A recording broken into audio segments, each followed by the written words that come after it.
Welcome to the Two Guys, One Track podcast with your host, Cody and Justin.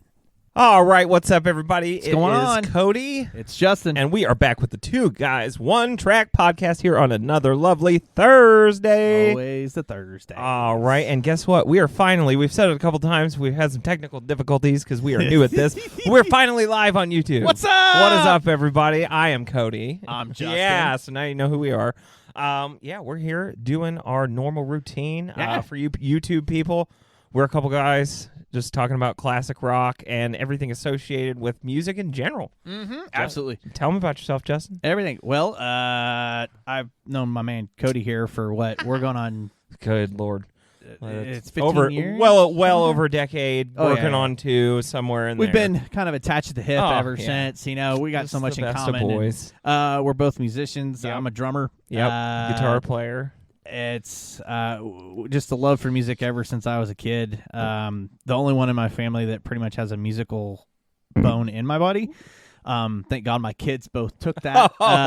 Jeez, that's an understatement. But yeah, my dad always gives me shit because he's like, we don't have anybody that's ever played a musical instrument in our family, and then all of a sudden you come out and you got all these, you know, you just doing this stuff. Yeah. And it's like, I just got interested in it. So with that interest came all of this interest, and it was the exposure to music, and it was learning about new music and new genres and new things. So that's kind of what our podcast is about. 100%. We talk about all kinds of stuff. Oh, our cores, I think is safe to say, right? Our cores is kind of rock. Rock, metal, yeah, in there. Yeah. But we essentially, we're going to go all over the place. Oh, yeah. And this is our first time on YouTube, but we have about 5 episodes, I think. 6, actually. 6 episodes.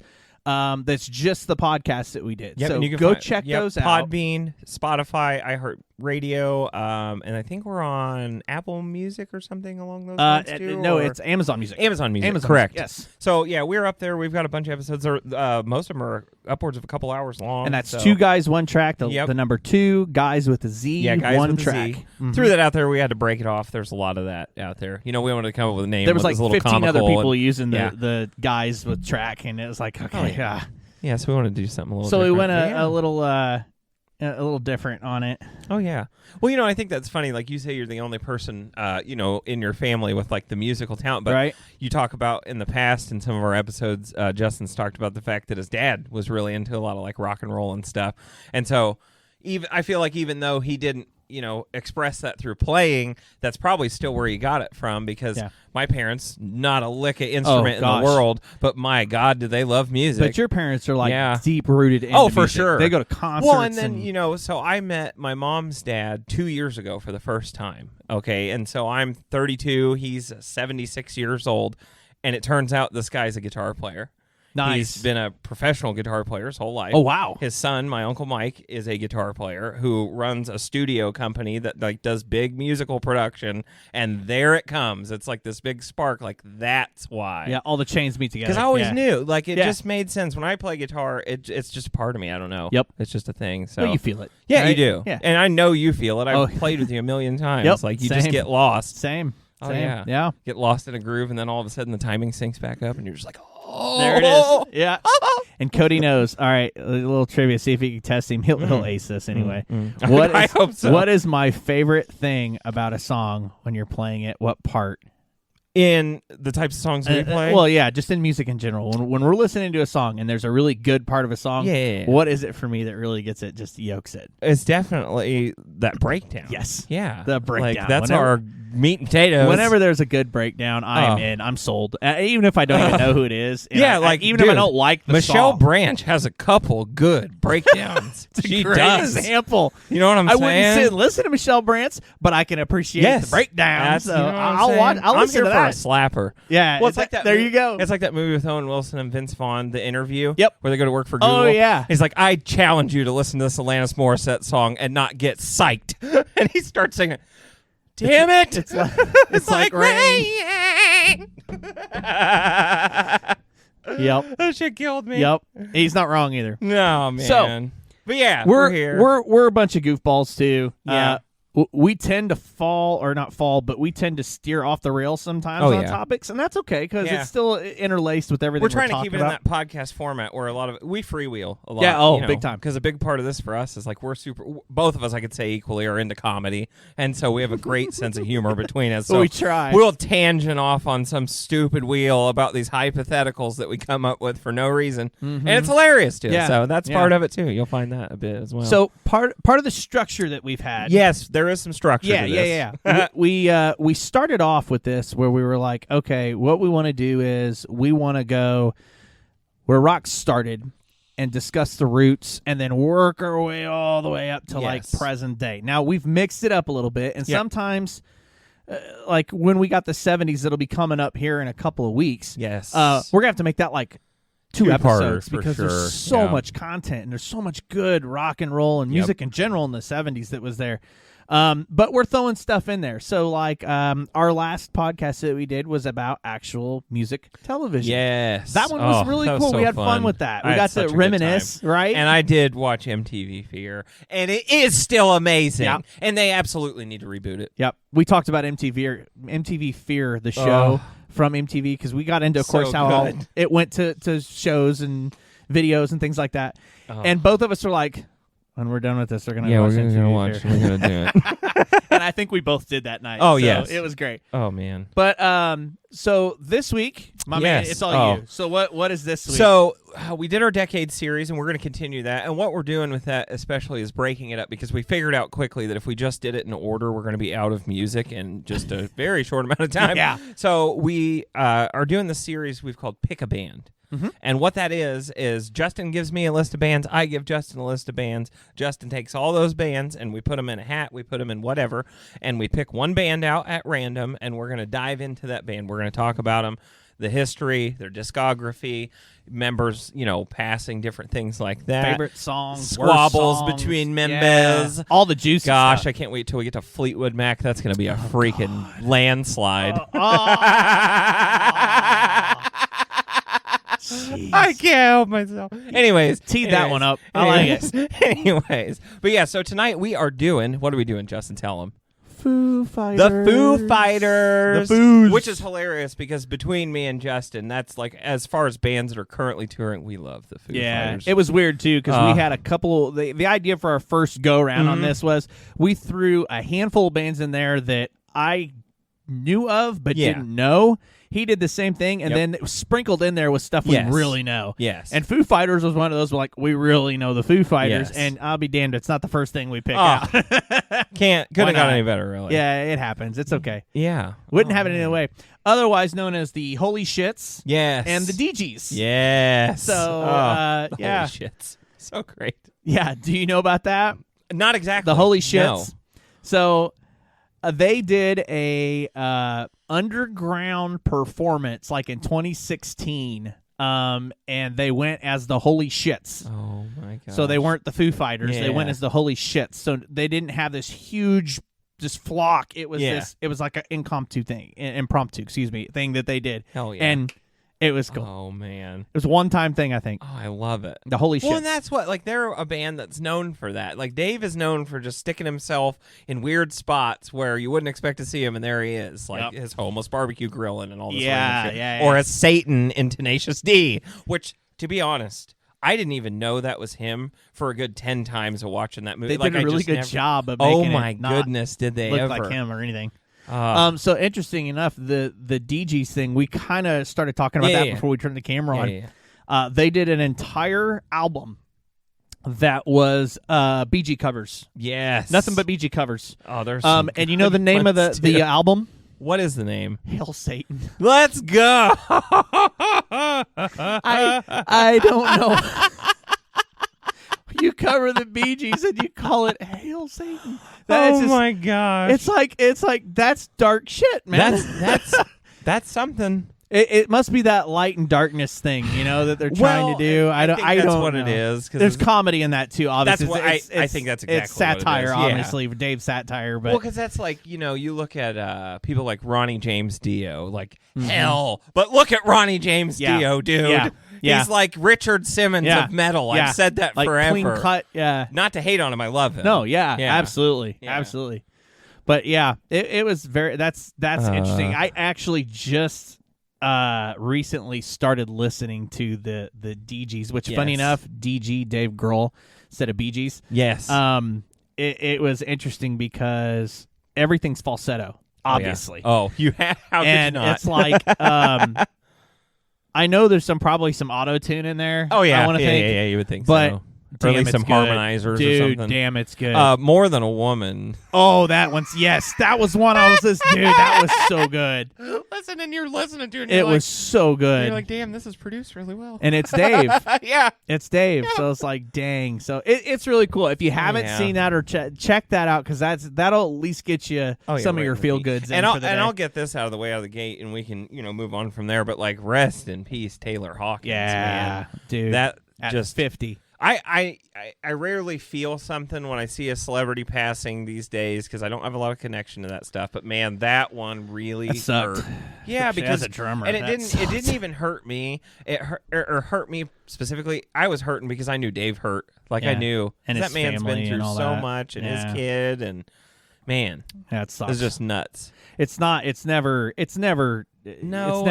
And like, there's not a good answer because of what happened with the drugs and stuff, and you hate that even more because it's like, man, you just it wasn't everything in the world, and unfortunately, it wasn't the first time. No, and that's the problem. That's the sad part. And that I think that's what inevitably, and I you can't speak for him or say that but it seems like in the interviews and stuff like that they've done, that was the one thing that really shook Dave up the first time it happened. When he was in a coma for like a month, that it just really tore him up. I mean, he was genuinely scared. Well, that's like a lot of you who don't know Nirvana or Foo Fighters or anything. That's what happened to Kurt. Yeah, like, he overdosed in London before he killed himself, and he went into a coma, and like Dave was just absolutely distraught. And then, oh man, he had to do it. Like he had to do it twice. It's just literally a total repeat of the situation, and in a reversed role on top of that, man. Yeah. Wow. It's just... But you know what? And you look and you hear the news, and we were just talking about this. Go on the Foo Fighters Instagram. Guess what? New music's coming. Yep. So they're back at it. And they're touring. It's amazing to me what adversity can be overcome if you really care about what you're doing. They're starting to tour in May. Yeah, it's so awesome. And they've already got their first show. I just looked at the site today. The first show's already sold out. Yep. They're playing Louder Than Life Festival in Kentucky. Yeah. Me and Haley were looking at tickets last night. So... Oh, and by the way, it's off topic. It has nothing to do with Foo Fighters, but Summerfest in Milwaukee this year looks awesome. That's the one Mom and all them went to a couple. It's really years good. ago. There's like 7 different stages and stuff. They have different venues. I'll have to look at it. We're in a podcast. They got Pantera's playing it. That's who I want to see out of anyone that's touring. Pantera's playing it. And honestly, and I don't care. Hate me if you want. Hate me if you don't. Love me if you want. I want to see Limp Bizkit. I do. Fred Durst looks awesome with his new old man get-up. Whitey Bulger. I freaking love it, dude. Yes, Whitey Bulger, baby. Yeah. Oh, my gosh. They had their plan. You said Summerfest, right? Yep. Sum 41 All-American Rejects are playing together, and another band that was in that genre. Summerfest. They're all playing together, like on a stage. Here we go. Finding this lineup courtesy of Summerfest.com, just to let you guys know. Mm-hmm. Let's see here. Oh, wow. Okay. There's some good acts. Holy some cow. really good ones. Dave Matthews Band's playing. Wow. That's a wide variety. Yeah. James Taylor? Yeah. Get out of town. Yep. I'd see the crap out of James. Listen, Marcus King, that dude's a crazy dude. He's good. They Zach got Brown a lot Band. of good music. Yep. Wow. I think my parents might be actually going up to see Zach Brown Band. That'd be awesome, man. I think that's what my mom told me. Okay. Elvis Costello and the Imposters, dude. Yeah. What? They are all over the place. Abbott Brothers. Man. Tyler Hubbard's awesome. So there's some good acts going up there. So if y'all get the chance Yellow to go... Card's going to be there too. Wow. Okay. What? Yeah. Yep. I might have to go. Man. Because, I might have to go now. Okay. Well, that looks delicious. But anyway, that was fun. Yeah. So sorry to throw that. There's that squirrel thing that happens here all the time, but that's okay. Awesome festival. Good stuff. Wow. So the Foos, buddy. The Foos. All right. So shot out of a cannon. What's your favorite Foo Fighter song? Go. Hero. My Hero. Oh yeah. Probably Pretender. I'd say. Oh, because of the just absolute riot that it is from the start to the end. And that's the thing with the Foo Fighters. There's so many songs that you can say, "What's your favorite?" Dude. And you got like 15 going through your head trying to go, man. And look, I'll say this right now, especially to everybody listening. I'm very guilty of, I know a lot of the older Foo Fighters stuff, but when it comes to a lot of the not so chart topping stuff, I am totally out in the weeds, which is why we're doing this. Yep. We're doing this to find stuff that we had no clue even existed. I think the last 2 or 3 albums, I can say I might know 1 or 2 songs on it, and that's because, like you said, they were radioed. They were put on. I got this one track called blast. Wheels Go Round. That one's awesome, and it's newer, and I just heard it one day on the way to work, and I'm like, oh, nice. Okay, let's go. Like, I love finding them like that. I just started listening to the song Walk. Yeah. That's a good tune. That's a good song. Yeah. That's a very good song. Wow. And on that album... they have so many good songs. On that album, there was only... there's that one and another one. But there's a lot of songs that were more of they were low-keyed. You know what I mean? It seems like that's kind of what they were doing or shooting for. Well, they have that habit of, like, doing a lot of, like, smaller arrangement stuff. And then at the same time, they'll come in with a 35-piece arrangement. It's crazy. Yeah, I love them. So that's interesting because what they did when they were doing, I don't remember what album it was. They always have these like crazy producers that come. So like they had when they did the one that we always talk about when they did it on tape. Yes. They did that at Dave's house. Yep. And essentially they had the guy that did the Nevermind album for Nirvana. Yep, from Sun City Studios. Yeah, was the guy they had come and set up in Dave's house. And that board they used was from the studio. Yeah, and do this. And we're talking old school. This is splicing tape. This is reel to reel, I think they call it, right? Yes, it catches imperfections. That's what they wanted. They didn't want it to sound digitalized and perfect. You just can't get that. No. It's a whole sound. Yep. Like, that's what they wanted. It's almost like a scratchy backdrop or something. You know what I mean? Yeah. Like, it's not as clean or crystallized. Well, I mean, I guess there's a white noise of some sort there. Like when you hit the cassette player and you hear the little... Yeah. Dude, I miss that. Yeah. But that was a really good album. And interestingly enough, after they recorded that, they went on and did like an acoustic version. Yeah. And then Dave's thing was he was talking to a producer that was like in the music industry. He's like the executive, the top dog, as a CEO.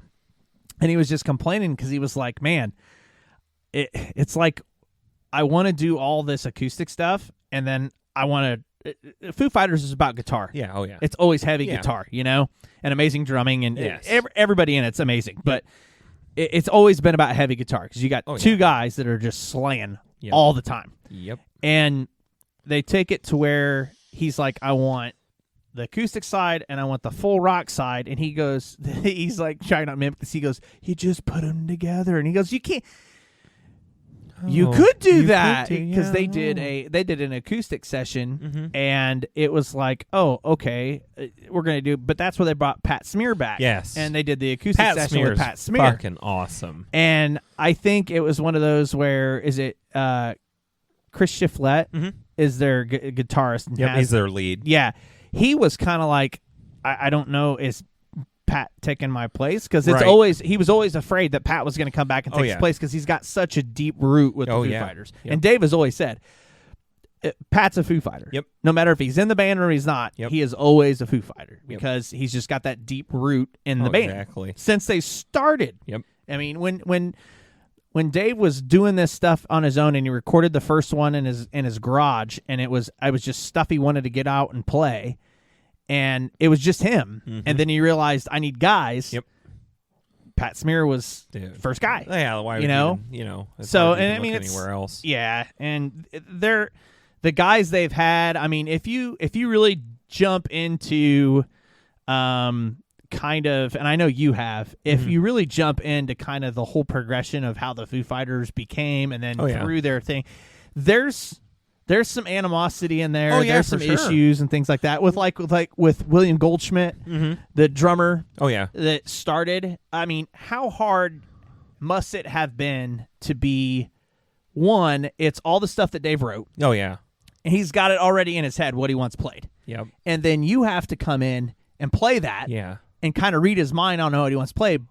But you're a drummer, and I know how that is. You put your own style to it, or you've got your own style. Yes, yeah. Guitarist is the same way, bass player, singer. And it's one of those where he did good, but when they went to write, it got complicated, and it got a little messy because Dave's like, it's not. I'm not going to play it if it doesn't sound perfectly how I wanted it to sound in my head. Right. So the straw that broke the camel's back is, of course, when they did the recording. I think it was the second or third album. Yep. And they did all the songs and played all the parts. And Pat was just like, I remember getting a call and I had to come back to play another song. He goes, but I've already recorded that. And he goes, well, we need you to do it again. Okay. So he'd come and he'd play it, you know, and then have fun. He's like, what the hell? Why am I doing this again? And then they found out that Dave went in and replayed all the drum tracks for every song all over because it just didn't sound like how you wanted it.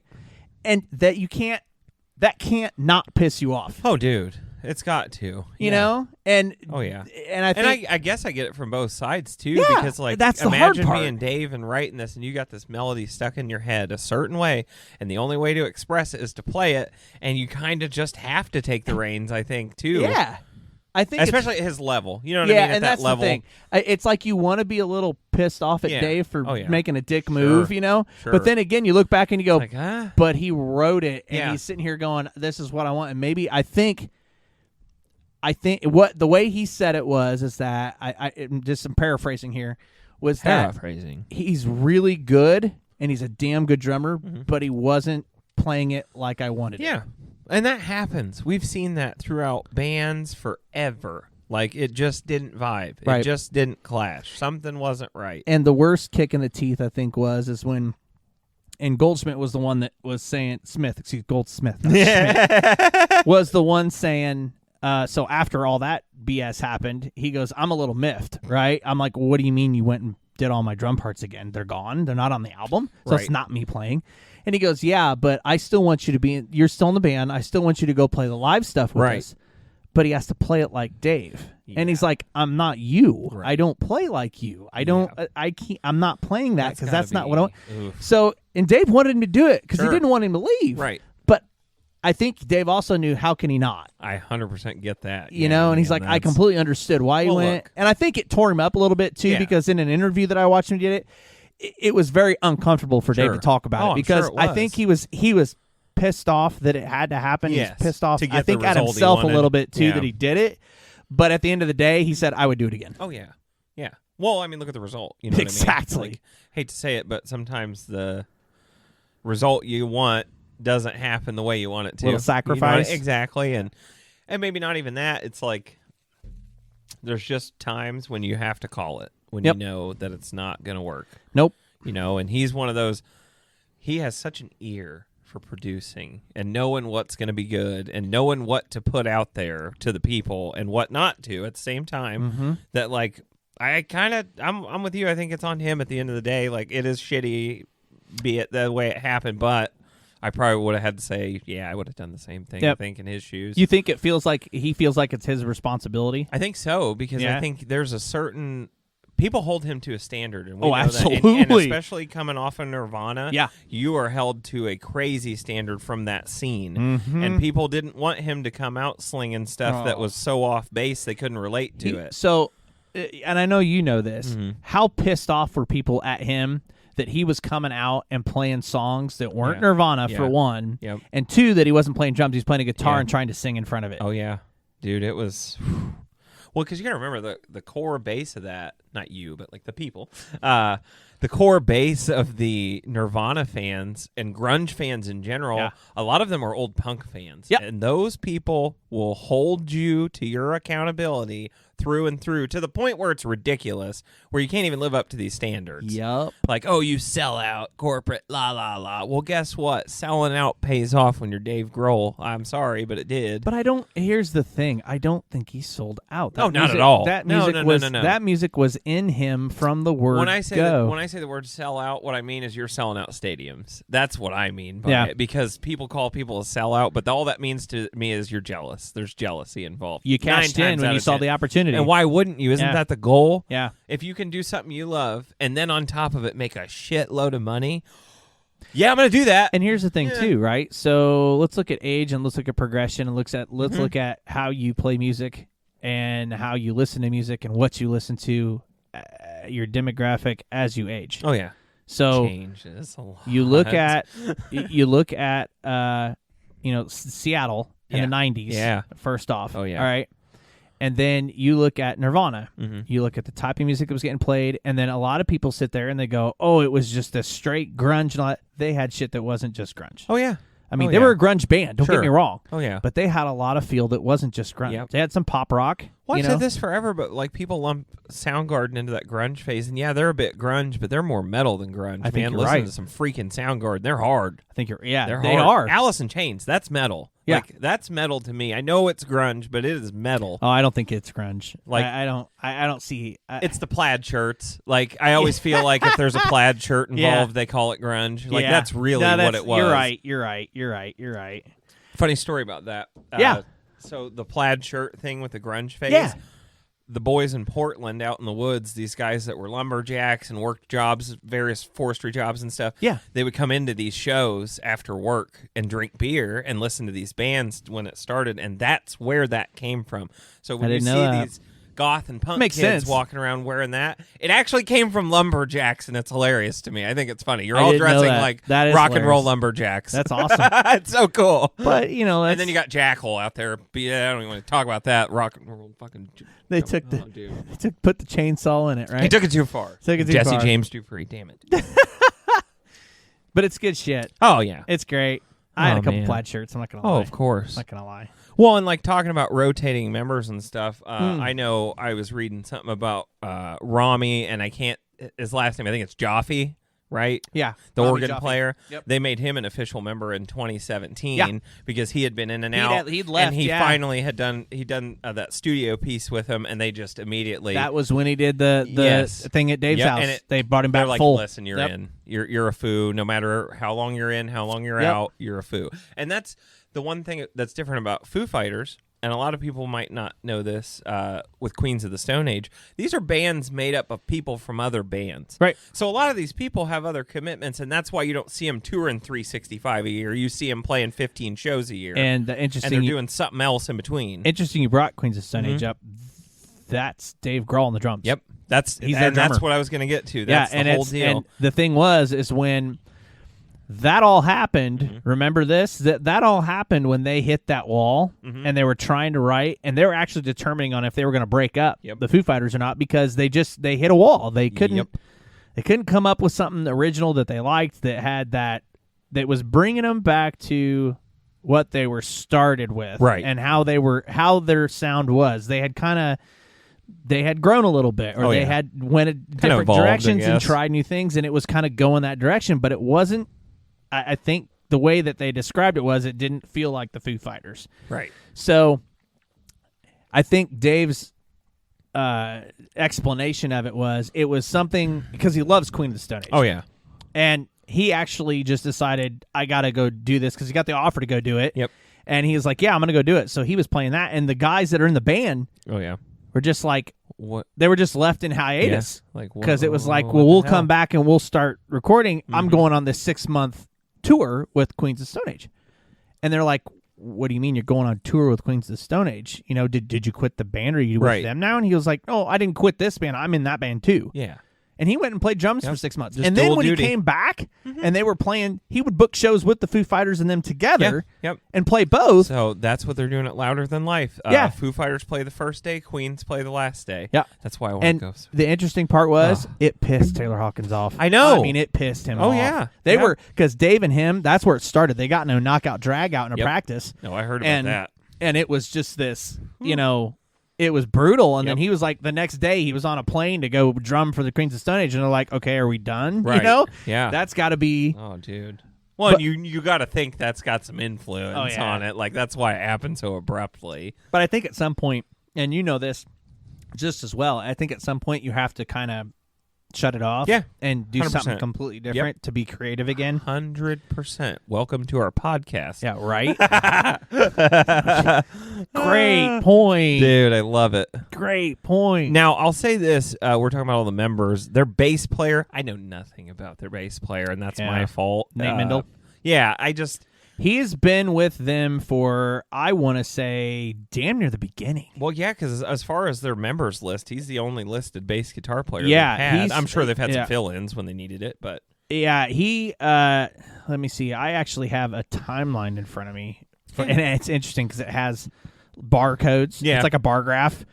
And he is the longest, besides Dave Grohl. Yeah.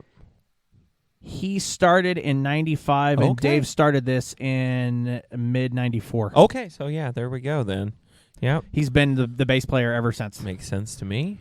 So now guitarists, you had Franz Stahl that came in there that played for like this bit of it and all the touring that they were doing. But then when they went to write, he got dismissed because they thought he was all excited to do it, and then nothing could come out. It's just like he block-walled, stonewalled, and they were like, gotta go. Well, and I've seen that happen to artists too, where you have somebody like that's happened to us. I know. Oh my gosh, it sucks. It's maddening. It's completely maddening. And you're pissed at yourself, and you're mad because you know something's in there. Oh yeah, it's just that nothing's jarring. It's like there's pressure, and you can't.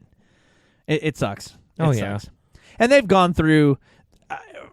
The worst part about it for them was a lot of those bands deal with that shit when they first start. Yes. They were dealing with it after they'd already been big and successful and made it. And now all that crap was out in public, and it was all this big hoopla, and everybody was, what's going to happen? Pat Smear quit the band on top of the freaking NBC Studios roof. You know, it was like, oh man, what the hell? That's rock and roll, though, right? I mean, that is as rock and roll. And that's where Franz Stahl took over. He played one song, gave the guitar to Franz, and said, "Love you guys," and they just left. Dude, that's nuts. Well, not only that, but like that's rock and roll. Wouldn't it be crazy? Like, I wish my problem was to be in that position, and not only be in that position, but have the ability to walk away from it. My God. You're just like, fuck it. Come back to that position. I mean, I saw this, too. I think it said Dave's worth like $320 million. Oh, sure. Probably even more. Yeah? Probably even more. Well, shit. He deserves it, too. Taylor He really does. was worth like almost $60 million. Yeah. And that's just his bank. That's not his. Yeah, exactly. His they don't assets even calculate. and all that other shit. That, like he had a car collection potentials too, and yeah. Well, and like a lot of people don't know this, we do, but he was Alanis Morissette's drummer.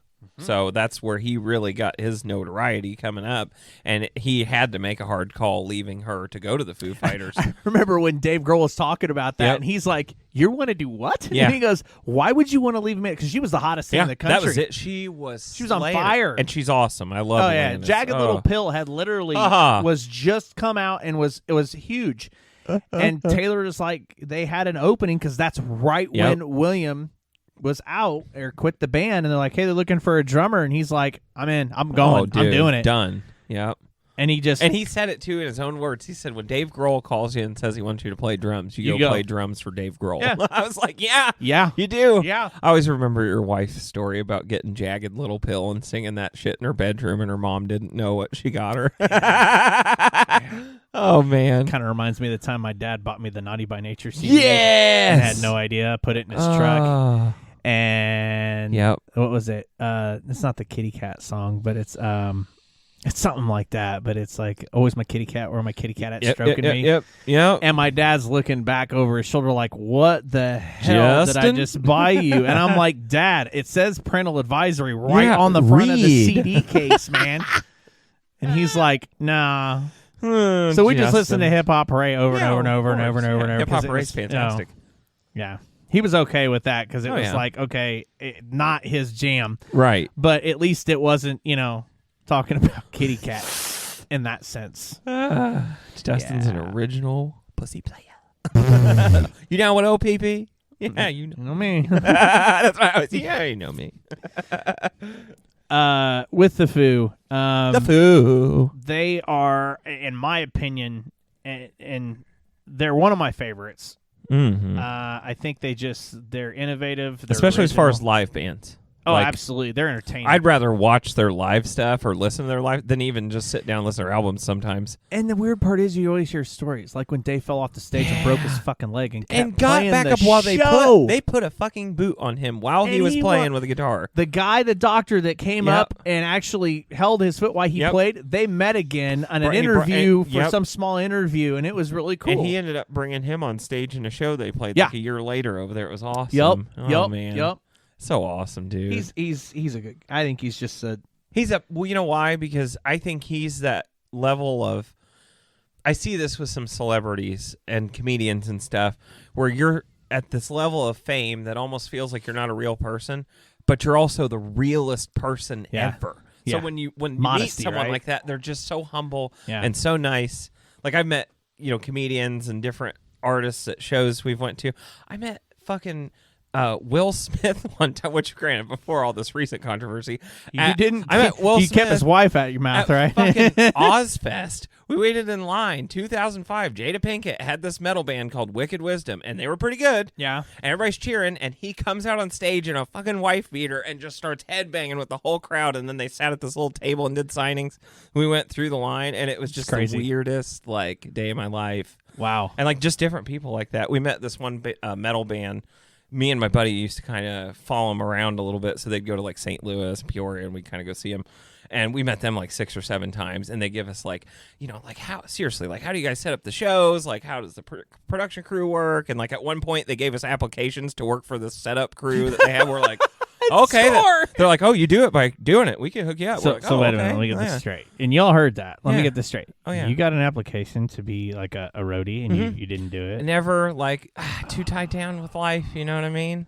It was it was one of those things. It's better than a groupie, and they I guess. told you, I know. And they told you, they said, yeah, we'll go to Texas, you go to California, and then we'll be in New York, and then you'll be home for 3 weeks, and then you go out on a whole other thing. Oh, wow. I'm like, oh my God, that sounds amazing to me.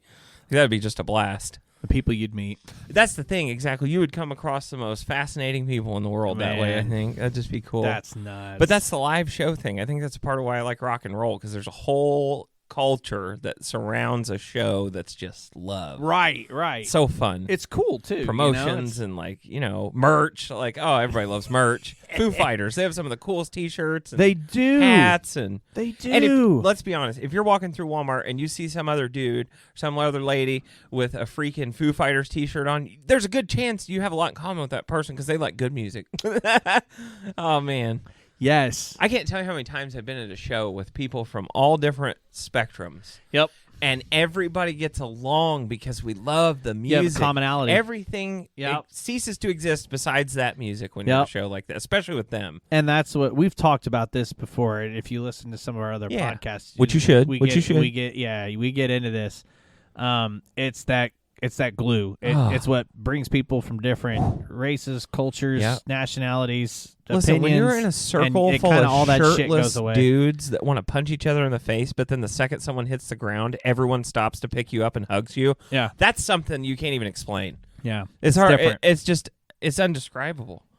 Shit's different. I love the show atmosphere. I love the sound, the lights. It's so cool. It's a production. Man. Yes. And it's I really think neat. I think that's what guys like Dave and all these big people that are still doing it, he must just love it because he's just hammering it. He has no reason to still be out doing it, and yet here they are putting a new tour out, new album. Yeah. For him, I think for him it's always been the thrill ride. Oh yeah. Right? It's that adrenaline junkie thing that you get. It's like when you ride a roller coaster for a musician, that's playing live. Well, I don't know if especially you got to in that many when they played at Wimbledon.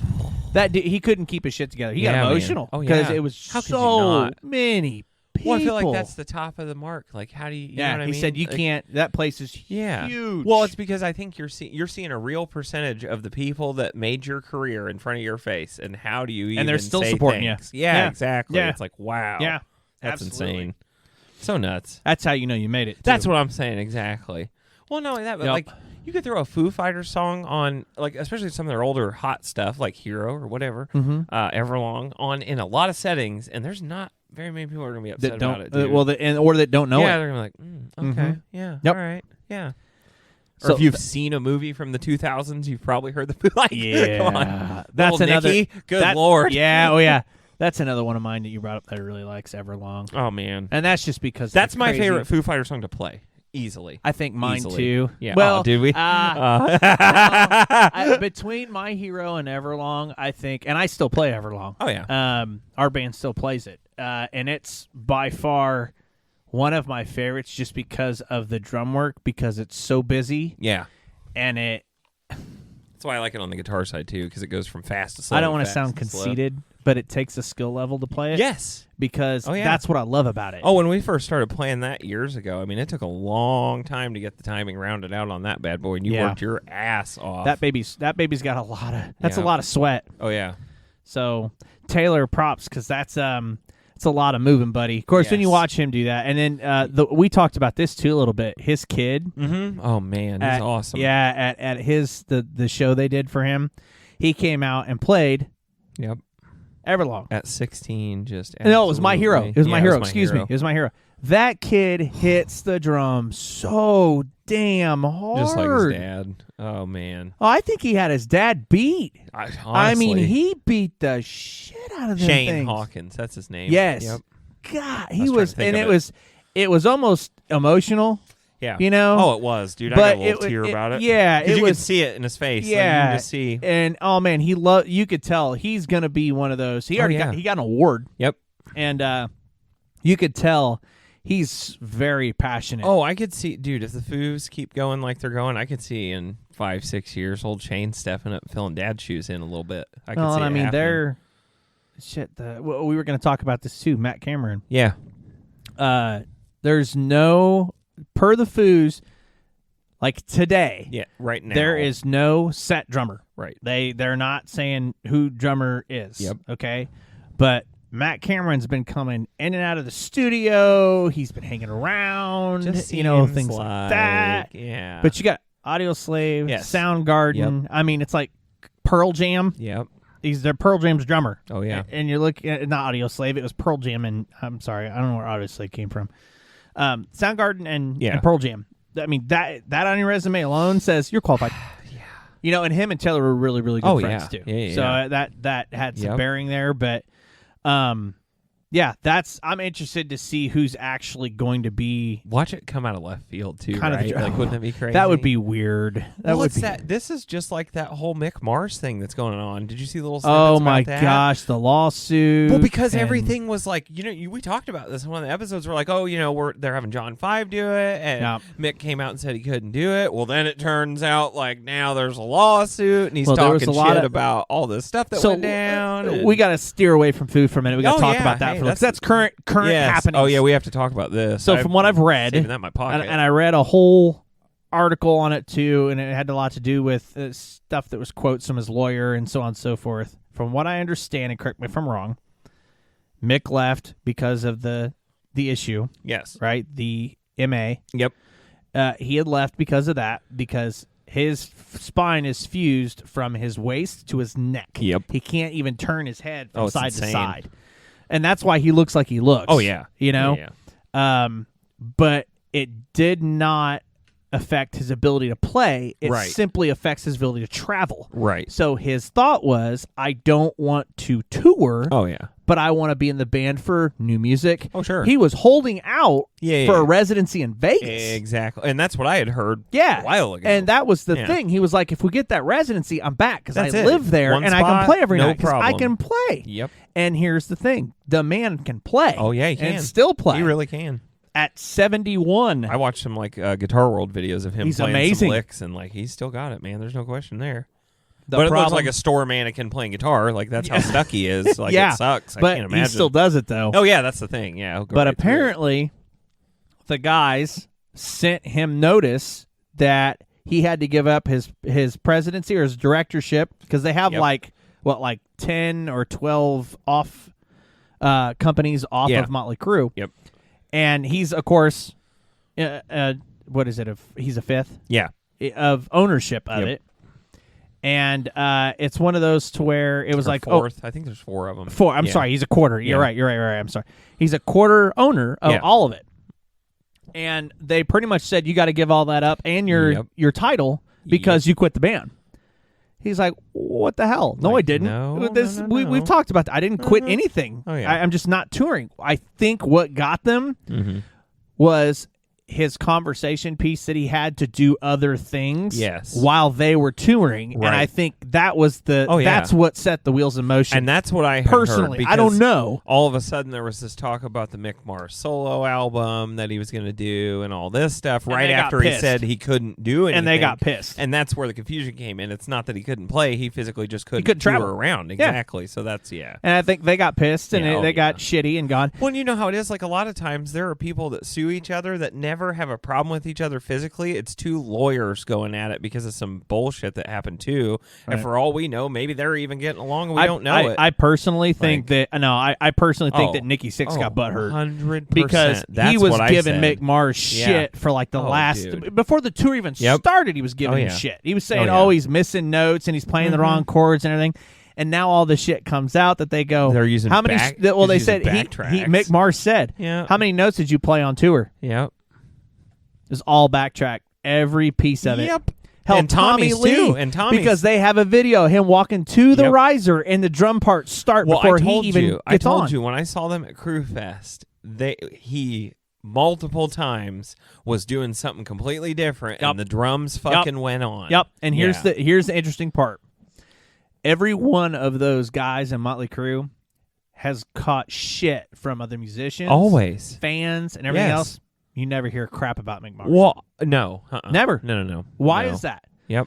But he's Mick, always been the black sheep of that band. Absolutely. Like, and he's older. He's too. older. That's part of it. Mick said, "I play 100%. Yep. Of all the songs, the solos, all the stuff. Everything. I play it, and you can tell. You know he's playing 100%. it. The other guys, they don't. Nope. Funny part of the lawsuit was that's why they wanted him out because he wasn't playing his parts correctly, and he's like, "Are you shitting me?" Yeah. Exactly. So because he's not playing it like the backing track, he's throwing his own shit in there like you should. Yeah. Like and I would mad, expect and to I'm see going, a live show. And Vince, I was like, you just need to shut the hell up. That's what I don't understand. How does he have a leg to fucking number one? He'd break it if he only stood on one leg. But dude, if that's your defense, you need to find a new one because that one's bad. I was so livid you don't about know that. the words. You can't sing them. He can't breathe long enough to sing them. Cody's favorite story about the hot dog. Oh, my God. And that was before all this shit was going on. And he is a diabetic. Like, that's a big thing. I don't know if a lot of people know about him. And his daughter passed away from juvenile diabetes, which is terrible. That was a really terrible thing. And that actually led to a lot of the stuff that happened to him, like in his spiral that he went through. But which is understandable. It is, 100%. And I'm not also, getting into him on that, but don't go and run your mouth when you're out running, looking like this. Yeah. But homeboy can still shred. Yeah. Like hard. With a degenerative disease. Exactly. And not only that, this disease has been going on for him, I think, for over 30 years. Like this he was 24. Surgery. Exactly. And he's 71. Exactly. Yeah. Golly. Yeah, and that's the other thing. 50 years. I won't go into any more Motley Crue because I can talk for days. But yeah, man, that's the whole. It's weird. It's weird, isn't it? Yeah, it's strange. But anyway, the whole thing is they got it down now. From what I understand, is they wanted to pay him 5% of. He gives up everything. They pay him 5% of the current tour, and then he gets nothing after that. He said no. Yep. You know what the rebuttal was? We'll give you 7.25. Mm-hmm. He said, I'm not signing shit. No. So, and they wouldn't be bumping that offer if they didn't know he had a leg to stand on over it, too. And this is the interesting part. This is what I wanted to touch on. He did not want to take it into a courtroom. Right. He wanted to settle it in a room with a judge and just them because he didn't want the world to see and the fan base to see that bullshit. Oh, of course. Yeah, because that's ugly. That has to make you think, oh, yeah. How long has it really been there? Yeah. You know, because you think about those guys' backgrounds, too. Yep. And the one thing I remember his lawyer quoted was, if you really want to talk about who has the most legit reason to be a part of that band, it's probably the guy that has no felonies, that has never been to jail, that has not had the addiction problems and had to been in and out of shit like these guys have. Yep. And every one of them has no leg to stand on when it comes to morality, when it comes to all that other shit. Dude. And it's just like... I mean, Tommy Lee, look at the pictures he posted 8 8 months ago. Yeah, posted a picture of his dick on a cocaine bender. When he gets irrelevant for 5 minutes, you're going to see his dick. I hate to say it. Yeah, and I mean, hey, shout out to it. Good for you, buddy. It was funny, too, because like everybody's like, this... You know what? Okay.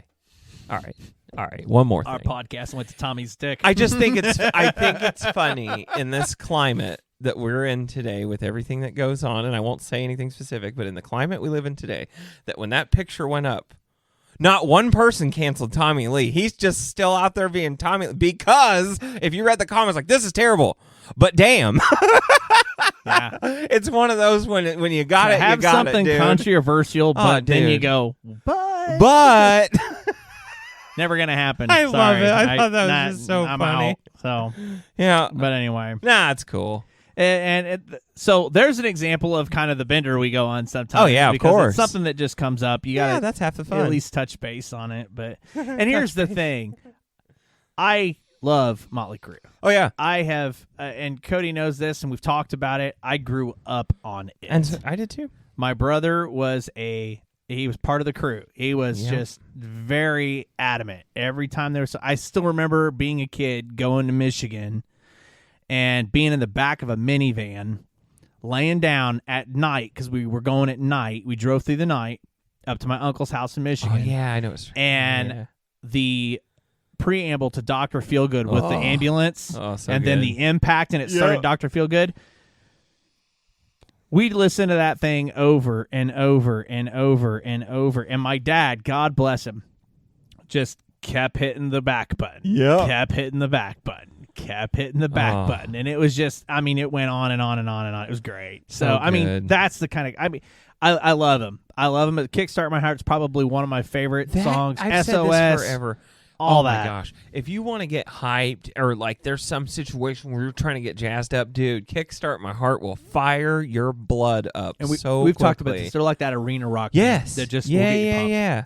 Well, they were... Love them. Hate seeing them through this. Because of the substances they were using at the time, it really led to the speed of the music they played, and it affected. They're very powerful. Which, think about Kickstart My Heart. Oh my gosh, that's exactly what that's 100%. about. Yeah, Nikki Sixx, man, Jesus, the OD. So, but anyway, that's so. Just so you know, it's not a hate thing. It's one of those where it's like, love Motley Crue. Yeah, just get shit together. It's one of those. We know how good you can be. Why are you being this way?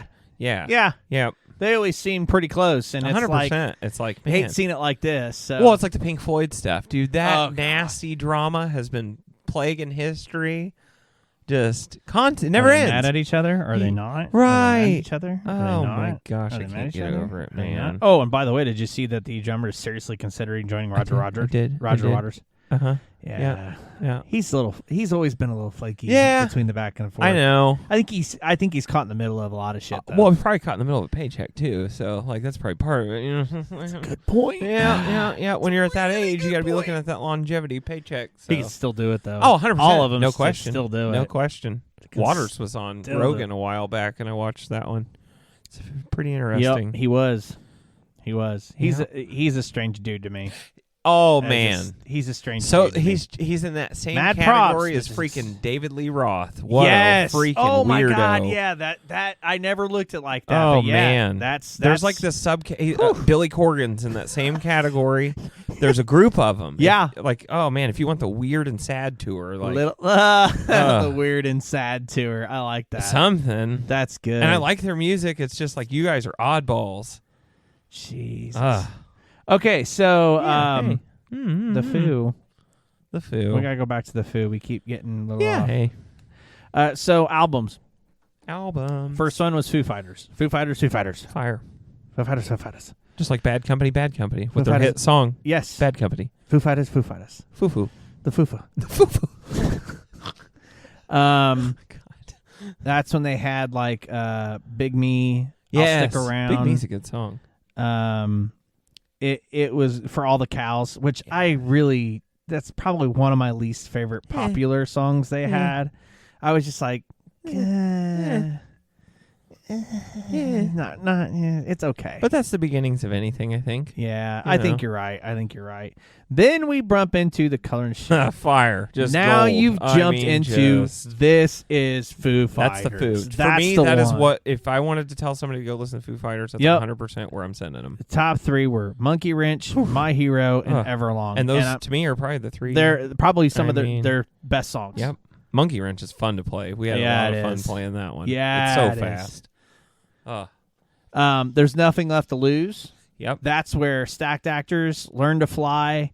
Learn to Fly is a great one. Yep. That all came in there. And they've got probably 10 to 11 to a dozen tracks on every. Yep. But it's just. We're hitting the highlights. You hit the hard just ones. To keep it, One by One came after that. Yep. All My Life. Oh, that's another song if you want to get pumped. That's a great, because it just builds. Mm-hmm. And it's a pulse, actually. That's where the beat came from. And with these guys, too, their music videos they did were awesome. Dude. Because those guys just love to be goofy anyway. And they had some of the best music videos because Dave Grohl's Beatle face in his videos where he Yes. just looks like a beetle in Yes. every fucking video. yes, Oh man. Yes. I always thought, and to be honest with you, when I was younger, like really younger, they kind of creeped me out a little bit It because was of their a little- videos. It yeah. like threw me off or something. But I'm like, I love this music, but these videos are fucking. And now that I look back, I'm like, these are hilarious. Yeah, I just they're didn't, great. I didn't get Yeah. the humor at the They're time. great. Yeah. In Your Honor, Yeah. they had Best of You. Oh, No, that was yeah. That was that a one makes good me. one. There's a song that'll make me cry. It's that one for sure. Yeah, That they one will are. get you. Yeah, Bad Day. That's a good one. Echoes, Silence, Patience, and Grace. Yeah, oh yeah. Silence. That The Pretender. Yep. That's where we got that. Beautiful. Yep. Let's see. Wasting Light. That's the one they did in Dave's house on tape. Yep. You got Good Walk. album. Let's see. What was the other one that they really? That was. I think it wasn't really, but it was These Days. Yep. These Days was So good. the other one. And it's weird that you kind of look back and you go, that was done on tape because you can't really tell. No, it's so good that. But you had a legendary producer producing it too, which had to help. Oh, a cat. I know. Flash. Sonic Highways. Ooh. You know what? That's that where is I don't think alive. I've heard much off of that. Okay, That is a that'd be why. live album, I want to say. I think. I'm almost sure that was a live album. Oh, there's a police siren. It Justin, they're coming to get was us. broadcast on HBO. Oh, okay. Yeah, so by the album's release, Mini Christmas. I'm not finding out. It's Butch Vig Okay. produced it again. So yeah, that's track listings. Yeah, these are tracks that were literally recorded all over the country. Okay. So it's kind of different. Don't know a single song on it. See, that's where I'm at with some of that stuff, which is why I love these guys because there's so much meat left for me to discover. Really. So they did a song called "Congregation" with Zach Brown because they did it in Nashville, Tennessee. That makes sense. They did one. Oh, I've heard that. I did hear that song. They did one with Gary Clark Jr. Oh shit! It's called "What Did I Do?" and "God Is My Witness." They did it in Austin, Texas, in 6A. They did one called "Outside" with Joe Walsh. Oh, Joe Walsh. Was they did it in California, Joshua Tree. Okay, so they're going with like the area and the theme. Yes. That makes sense. Yes. So I mean, stuff like that. That's pretty cool, you know. Well, and that's the other thing. They're that band that has the ability to they don't have to sell 100 million albums, Right. and they don't on a lot of these other albums. Right. But they can just do fun stuff that they like. Yep. For the it's for the fans. It's for the damn fans, really. Concrete and Gold. Mm-hmm. I really didn't like anything on that album. It's one of the newer ones. Yes. It's 2017. But they've always been one of those bands that you got to roll the dice every time they put out an album. Yeah. Because you don't know what you're getting. I think there was one they had. I don't know if it was Dirty Water. That's a decent song. I've heard I that. think I remember that. It was okay. Nothing really caught me. Yeah. Now I will say it did sound like a little bit of the old Foo. Yeah. The way it sounded. Sure. But I just couldn't. I didn't grab at any of them. And then they did Medicine at Midnight in 2021. And I have very little. I haven't heard a lick any off of that, on that one. So, of course they did the DGs. Yeah, that was in 2017. They did a whole album on that, and that all started. I think they just were doing live stuff. Yes. You know, the Bee Gees couldn't show up, so you're gonna get the DGs. The DGs. One they even did a little set with Rick Astley that one time. Oh yeah, never gonna so get awesome, dude. They rickrolled. They did. And it was good, It too. was. It was really good. And you know what? Rick Astley's fucking awesome. But, you know, I didn't know something about him, and I didn't know it until he played with them. He's really shy. Yeah. Oh, yeah.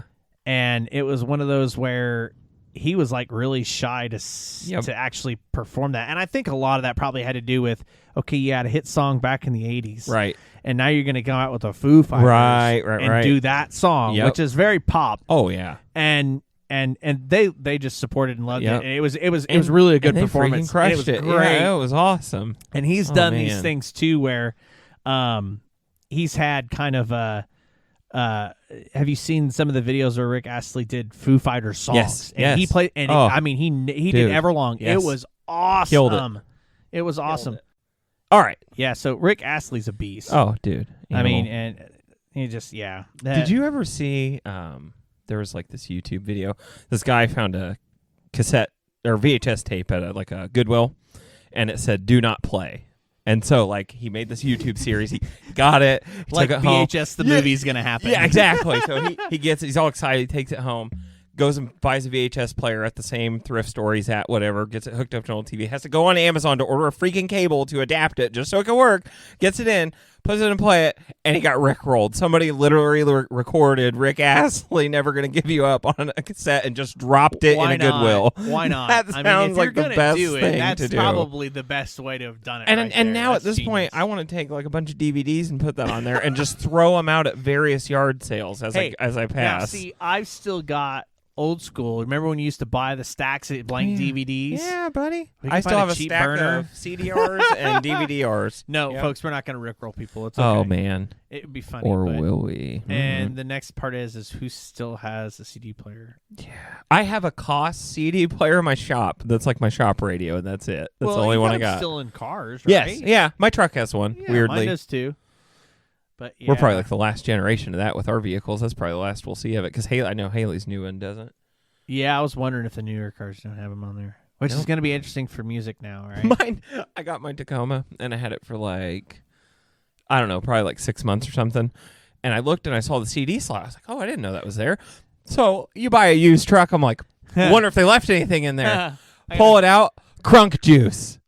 Volume 6. All the good 2000s, Lil Jon and everything you could possibly think Now, of. see, that and I'm was- like, I put it back in. I'm like, that's this gold. lives. I said, this lives here now. It just stays there. Yep, Yeah. yep. So I The bought spirit my of the truck. I bought my truck used, right? And same thing. I'm going, oh, okay. I got to go through the media because I've already got it plugged in. I'm wanting to go to my Amazon Music. Set your good stuff up. And Nat King Cole. That's what I got in mind. Nat King Cole. Isn't it interesting to think who went out and bought that? Like, right? It's like, who? Oh, no, my truck. I had an older gentleman that owned You my can almost truck. tell, right? It was garaged. Yeah, that thing Those was are the baby. ones I want. I love the And old man I did trucks. too. I was like, it was too good of a deal, and the thing had zero blemish. The interior was impeccable. That's why I bought mine too, because I could tell, like, because some Nat old King Cole was in the retired CD dude. player. Yeah, exactly. You know what I'm saying? Yeah. And that's what was confusing about mine. See Crunk Juice. I'm like, what the. All Right? Cool. This is awesome. Some young buck had But to be fair, I got behind the seat, and there's the old big cables for the speaker system he must have had in there. I'm like, ha, ha, ha. found you. Why didn't you leave it? I wanted those. Found you. Right. So anyway, yeah, for us, for me, Yeah. I want to say, I think You can speak for me. I trust you. the the Foos are pretty much like will probably be for the era that we tend to live a lot in, that me and you have talked about in the past. We tend to not to jump to some of the newer stuff. Yeah. We tend to stay in that 90s, 2000s era because Definitely. it's comfortable. Oh, yeah. It's that. It's the meat and this is potatoes good. for yeah, us. It's the good stuff. I think Foo Fighters is probably one of the main staples, if not one of the main staples. Something just in that occurred to era. me as we've had this conversation I never really thought about. And I mean this. I never really did think about this. So when Nirvana came out, rock was struggling. Yeah. And they needed a new wave. And they brought in grunge. The grunge scene, and that brought in the youth and a whole new scene. Well, the Foo Fighters, they carried rock and roll through a time when rock and roll was fading. Yeah. And it was disappearing fast. The new metal scene came in. All this rap and rock mix and different pop artists collaborating. Weird. It was getting strange, but they stayed true to rock and roll through that, and I think that's part of why I like them so much. I think that's because good point. you said comfortability, and that makes sense to me. I am so comfortable when I hear them because you know you're going to get instruments and vocals, and you're going to probably enjoy it. Yeah, exactly. It's probably going to be really well produced and high quality. I don't even have to think when somebody says check out the new Foo Fighters track. I'm like, oh, okay. Sure, it's going to be good. Yeah. Even if it's not my favorite, it's going to be a good song. Yeah, you know it's going to be well done. Yes, right. exactly. It's going to be produced great. Oh, there's never obviously, been and bad the quality sound's from gonna those be guys. great. I mean, there's stuff that I've listened to that they did recently. Yeah, that was a lot slower, yes. and it was that was that phase they had. We talked earlier about it, where it was almost the acoustic side, where they brought it way down. They wanted to play lower, slower, meaningful type songs, and because they had a whole chart of them. Yep, and it was like. Still good. Oh yeah, it's good stuff. Well, you know, one thing like with Dave, his mom was a music teacher. Yeah. And she actually encouraged him to leave school. Like, she saw it in him when he was young. And so to have that classical background on top of the rock and roll background, and to have someone pushing you like that, you can see the fusion of it. That's a lot. Like, you can see it. It's a lot. That's probably why it's so tight and tuned, because he knows what it's supposed to sound like, because he knows what it's supposed to sound like. Like, and he said it forever. He's not. He will not ever call himself a great drummer, even though we know he's a great drummer. Like, he said it a million times. Do not call me a great drummer. Don't call me a great drummer. Dave, you're great. He's modest. Yes, very modest. That's great, but it's also one of those things where it's kind of like, yeah, but you're also. I don't know if he does it to be modest or if he really sells himself a little short on it. It feels like that. It really feels like he doesn't have confidence or something when it comes to Oh, no, I think he's confident out the ass. It's just I mean, one like, of those about things. his technical ability more than anything, I would say. Well, so do you think he's more, and I'm just trying to, I agree, but would you think it's more of less, he's more critical on himself? Yes, 100%. On what he does? He's one of the most self-critical artists I've ever seen. Okay. And that I think is yes. Well, we talked about earlier. Yes. I think that's probably why that other drummer didn't work out, not because of him, but because he's so self-critical that he's afraid that he can't. No one can be as good as him because that's how critical you are sometimes. Yeah. I understand that. Yeah. So I just saw something too, and I wanted to bring it. Do you remember? Or do you recall the time that Tom Petty actually called him to drum for him? Yeah. He did Saturday Night Live. Yep. He was his drummer. Yep. And how hard was that to turn down Tom Petty? He said that was one of the hardest things he ever had to do. Yeah, as an idol. How could you even? I mean, oh my gosh. He had to turn down being Tom Petty's full-time drummer to keep doing Foo Fighters. And he's to do Foo Fighters, Tom actually. Petty fan. To do Foo Fighters, because that was right when he was pushing it, because Nirvana had ended, and this had come up, and Tom Petty called him and said, hey, we want you to come drum for me. And he drummed for him on Saturday Night Live, and he was like, okay, you got the gig. Yep. And he said, I had to literally call Tom Petty and say, I'm not doing it. I can't do it. I can't. Yeah, and he's like, he goes, I can just see myself hanging the phone up, and he goes, I still close my eyes and see that, you know? Man. It's like, I don't know that I would have. Yeah. Because Tom Petty, same thing. I love the guy. Well, and he was fantastic till his end. I mean, absolutely. He stayed true to Tom Petty. Gee, many Christmas. That had to suck. Oh, I can't. I just don't even know what that would be like to see your idol and have to be like, listen, man, I got to But, you know, the way he said it, too, is that he hates that he had to do it, but he's glad he did it. Oh, sure. Because, look at the results, right? It paid off. Well, and so, like, one of the most, instrumental performances, like groundbreaking performances of Dave for me and the Foo in general, because Taylor was there as well, was when they did Howard Stern and he played Everlong live with the acoustic. He said he was so damn nervous doing that and just felt like almost sick because that was one of the first times where it was him and a guitar and he had to be the guy, the front He had to hold guy. it together, Yes, and that's why if you watch the video, you can see Taylor there like patting him on the back and encouraging him and like, because he really almost didn't want to do it, and he crushed it. It was one of the best solo, just acoustic performances I've ever seen of a simple song that is just wow. You got to be glad that those things happened because it instilled that confidence for him to keep moving. And we got all the other stuff after that, so that's that's the kind of stuff that that's the kind of stuff that you want to keep going on. 100%. And they're big Beatles fans. Yes, ABBA, massive. Yep. You know, and stuff. That fucking awesome. Anyways, honestly, he has a very diverse. Oh, his taste is just all over, man. It's kind of like, not, making us sound like Dave, but it's kind of like us. It is. I mean, that's why I relate, because I love like anything with a good groove. I don't care what the hell it is. If it's got a funky beat or an awesome groove, especially something I could play. Oh, it's over with. I don't care who made it. I'm in. I don't care. Yep. Oh, man. Yep. Especially the really good breakdown. Yes. Again. Oh. Yep. Well, we've done like, what's that one song we were playing? Take Me Out. That little funky stuff through. Fritz Ferdinand, man. Yep. We had a ball with that song because it's just so weird. It's different. It's like, yep. all over the place. It's got that disco-ish. Yeah, type. it does. That's yeah. what I never want to say it, but that's what it is. It's like a funky disco, slappy little. But have you noticed? So, a lot of music is kind of having that. We always talk about music and revolutions, and it's kind of like eras and stuff. You always see them come back around, and music's exactly that way. And I have noticed that kind of in that early 2000s era, there was a lot of disco being tons. So I say disco. It's not necessarily disco. It's the 70. I call it a 70s beat. Yeah, 100%. Okay, all music, not disco. All Yep. music used that 70s beat. Okay, Yep. so a lot of that 70s beat was being reinstilled back into music, and I gotta think that some of that had to do with music production or music producers. Yes. The age of them. Yep. I think that also has to do with you're looking at people now that have gotten through the 90s and got made, and they were big, and now they're going, now I've got the money and I got the time and I got the notoriety to toy and do some stuff, and they go back to the shit they grew up on, which was think about this what too. their parents introduced them to. That's with what I was 70s say. So think about this. So that's the stuff those kids grew up hearing their parents listen to, and then these DJs found a way to spin it so the kids could hear it too in a whole different light.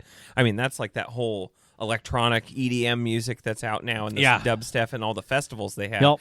Dude, they pack these places with 100,000 kids, and they're literally just remixing stuff that we've grown up listening to. And I'll be honest, it's great. Like, a lot of it's awesome. Okay. Some of it's like, holy crap. Prime example, look at Sweet Caroline. Exactly. Oh my gosh. I mean, my dad still to this day doesn't get it. Yeah. We went to an Illinois football game because for these folks now joining us, we're actually very close to the University of Illinois. Yeah. And Purdue. Boilermakers. Is that it was a football game. So the Sweet Caroline thing came on. And my dad's going, really? This is a thing? And everybody's singing. Yeah. Everybody. And my dad's like, you're shitting me. This is a real thing. This is the song they pick. Funny. He was loving it, but he was kind of disappointed too. Oh, of He's course. Like, damn youth. This is the song you pick? I mean, seriously? Oh, I love it. And I was like, oh, you better get used to this. It's everywhere, Pop. Everywhere. And he was like, okay. Well, it's like that one, I can't remember what team in Michigan, but they sing Mr. Brightside. Yep. And literally the whole stadium sang every word. That shit was cool. Dude, I was like, that's legit, bro. I can't remember. You'd like this. Who is it? I'm gonna mess this up, so I apologize. Is it the outfield one? No. The outfield That's one the is Rockies, huge. Is right? Colorado. They're huge. People sing that on the tram to the game. No, they had when they play it at the stadium, everybody's singing it. Oh yeah. Let me see. There is a college football team. I want to say it's maybe Wisconsin. They do Inner Sandman. Let's go. And it is a huge production. Hell yeah. I mean, the place goes nuts. I love it. Nuts. And of course, I think when the big kick in starts, that's when they bust through they come out, of the door, under the dome and stuff. Oh yeah, dude, that's when they come out, and it's a production, man. That's it awesome. is, and it's awesome. Oh, it yeah. really is I cool. love that type the of band's stuff, all dude. lined up. There's this giant line of people, and then they go. See, and that's the other thing. That's where music is just. Oh yeah, you can use it for that hype. Well, ours, we're Georgetown, so we were the Thunder and Buffaloes. We had Thunderstruck was our team There song. you go. Bro, it got people so hyped. There you go. Oh my gosh, it was freaking perfect, we dude. didn't have one. Really? We didn't really have one. I wasn't in high school band, but I was friends with all band kids because I ran all the way through junior high, and that's when I split off into rock bands and stuff. But like anytime they needed somebody to do something on guitar, they were calling on me. Oh So, yeah, Hey, can you play Thunderstruck at the basketball game? Say less. I'm on the way. Like, oh, dude, it's on. Right? Oh yeah. Heck yeah. I love that stuff. I freaking live for that type of stuff. That'd man. have been good. What's another example? Like music can literally bring the weirdest people together. That's no joke. In the world. That's no joke. So here's something we haven't done in a while. Let's do it. Hit me. Ooh, I see what you're pulling out. The magical notebook of goodness. For all of our new friends. Yes. At the end of our podcast, we like to go freewheeling. My wonderful wife had Dawnzilla from Dawn D's Cookie Jar had sat down and she just said, "Hey, how about some just random topics that are kind of off the wall. Yeah, just fun, interesting. Can be funny. Could be something we can spiral off into. Basically, and just talk about. So we wrote these down. We all kind of brain teased. She wrote them all down. Yeah, check out our episode Dawn's Q&A. It'll make a lot more sense now that we're on video. That's what it is. We went through a lot it's so fun. We had a blast with that one. We went through a whole lot of them. Man. And we still have yet to do our Nickelback show. That'll be coming. Yes, we are doing a Nickelback show. By the way, we like them, so we'll preface with that. So just get that out of the way. And we are going to focus on the love of hate. Yes, the lore as to why they are like they are. Yeah, exactly. They get so much trash. Man. Oh my god.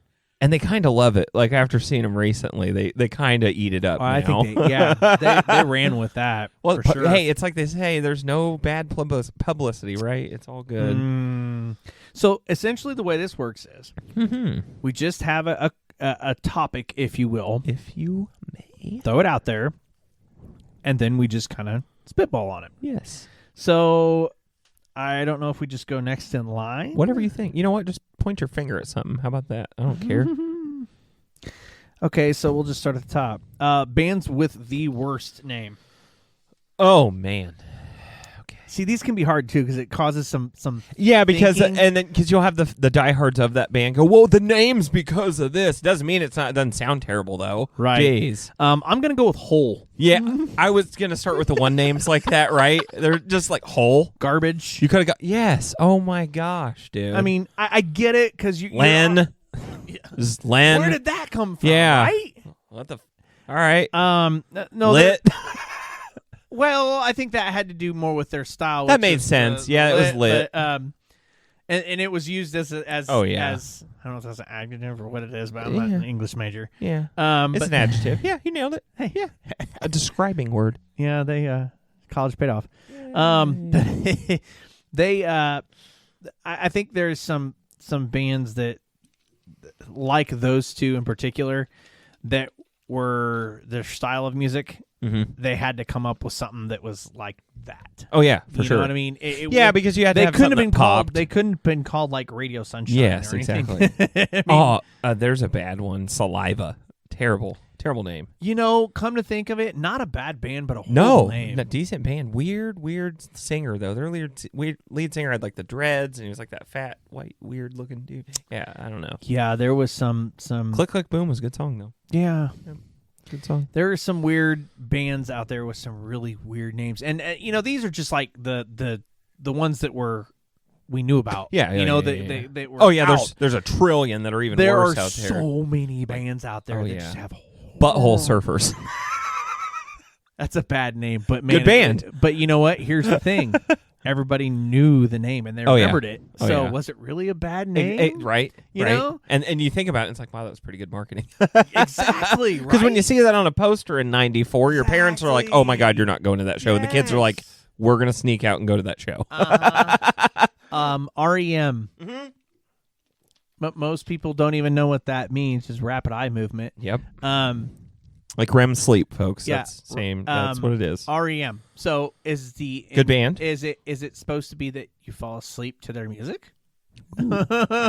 Or because you kind of could. Everybody, sorry, Brian. I'm sorry. Everybody hurts. I know how much you love REM. I ain't trying to hate. I really do too. Losing My Religion, fucking awesome song. Yeah. That's me in the corner. Yeah, that was a weird song. So essentially, I